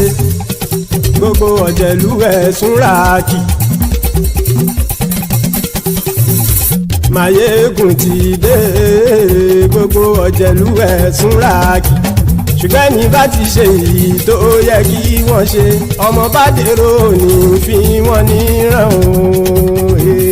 Máyégún ti dé gbogbo ọ̀jẹ̀lú ẹ̀ súnra kí. Máyégún ti dé gbogbo ọ̀jẹ̀lú ẹ̀ súnra kí. Ṣùgbọ́n ní bá ti ṣe yìí tó yẹ kí wọ́n ṣe ọmọ bá dẹ́rọ̀ ò ní fi wọ́n níran. Wọ́n fowó bẹ́ẹ̀ o Máyégún ó sọ pé wọ́n ò fẹ́ bẹ́ẹ̀. Wọ́n fowó bẹ́ẹ̀ Máyégún ó sọ pé wọ́n ò fẹ́ bẹ́ẹ̀. Oníkanṣá ti ṣe yìí tó yẹ kí wọ́n ṣe fáwọn ará ìlú tó gbé wọn débẹ̀ o. Máyégún ti dé gbogbo ọ̀jẹ̀lú ẹ̀ súnra kí. Máyégún ti dé gbogbo ọ̀jẹ̀lú ẹ̀ súnra kí. Ṣùgbọ́n ní bá ti ṣe yìí tó yẹ kí wọ́n ṣe ọmọ bá dẹ́rọ̀ ò ní fi wọ́n níran. Kì máa yí ṣe eré ọ̀rọ̀ yìí kì í ṣe ẹ̀fẹ̀. Kì máa yí ṣe eré ọ̀rọ̀ yìí kì í ṣe ẹ̀fẹ̀. Ẹni bá ti lè lẹ́bọ̀ lẹ́rù o ọmọ bá dèrò kàṣàyè tú wọn síta. Máyégún ti dé gbogbo ọ̀jẹ̀lú ẹ̀ súnra kí. Máyégún ti dé gbogbo ọ̀jẹ̀lú ẹ̀ súnra kí. Ṣùgbọ́n ní bá ti ṣe yìí tó yẹ kí wọ́n ṣe ọmọ bá dẹ́rọ̀ ò ní fi wọ́n níran. Tẹnitẹni ọmọ Máyégún ọ̀rẹ́ ara ìlú mọ̀mọ́ ni mo fọlọ́hún sọ ẹ̀ bá kìlẹ́bù. Lóòótọ́ olódodo ìlú ọ̀tá ìlú mọ̀mọ́ ni ìwọ ṣá máa ń ṣọ́ra kò sì mọ́ bẹ̀rù. Bọ́tà ń lè rí bóníṣègùn lé káwọn mọ̀mọ́ fi ṣera wọn ni ó ti dẹrùn tí wọn ò gbọ́dọ̀ sè mọ́bẹ̀. Èèpo ọ̀bọ̀ lọmọ bá dérò tàjẹ́ ò gbọ́dọ̀ jẹ́ ó ti dọba lórí àbínú ẹni kò sì mọ́ bùyà. Àìsíwọ́lu ní ẹnìkẹ́ ìgbódì ẹyin lábàrá o ó kó ẹni tó bá dán o àkàmù. Máyégún ti dé gbogbo ọ̀jẹ̀lú ẹ̀ túnra kì. Máyégún ti dé gbogbo ọ̀jẹ̀lú ẹ̀ túnra kì o. Ẹni bá ti ṣe yìí tó yẹ kí wọ́n ṣe ọmọ bá dèrò òní fi wọ́n níran o. Máyégún ti dé gbogbo ọ̀jẹ̀lú ẹ̀ súnra kí. Máyégún ti dé gbogbo ọ̀jẹ̀lú ẹ̀ súnra kí. Ṣùgbọ́n ní bá ti ṣe yìí tó yẹ kí wọ́n ṣe ọmọ bá dẹ́rọ̀ ò ní fi wọ́n níran.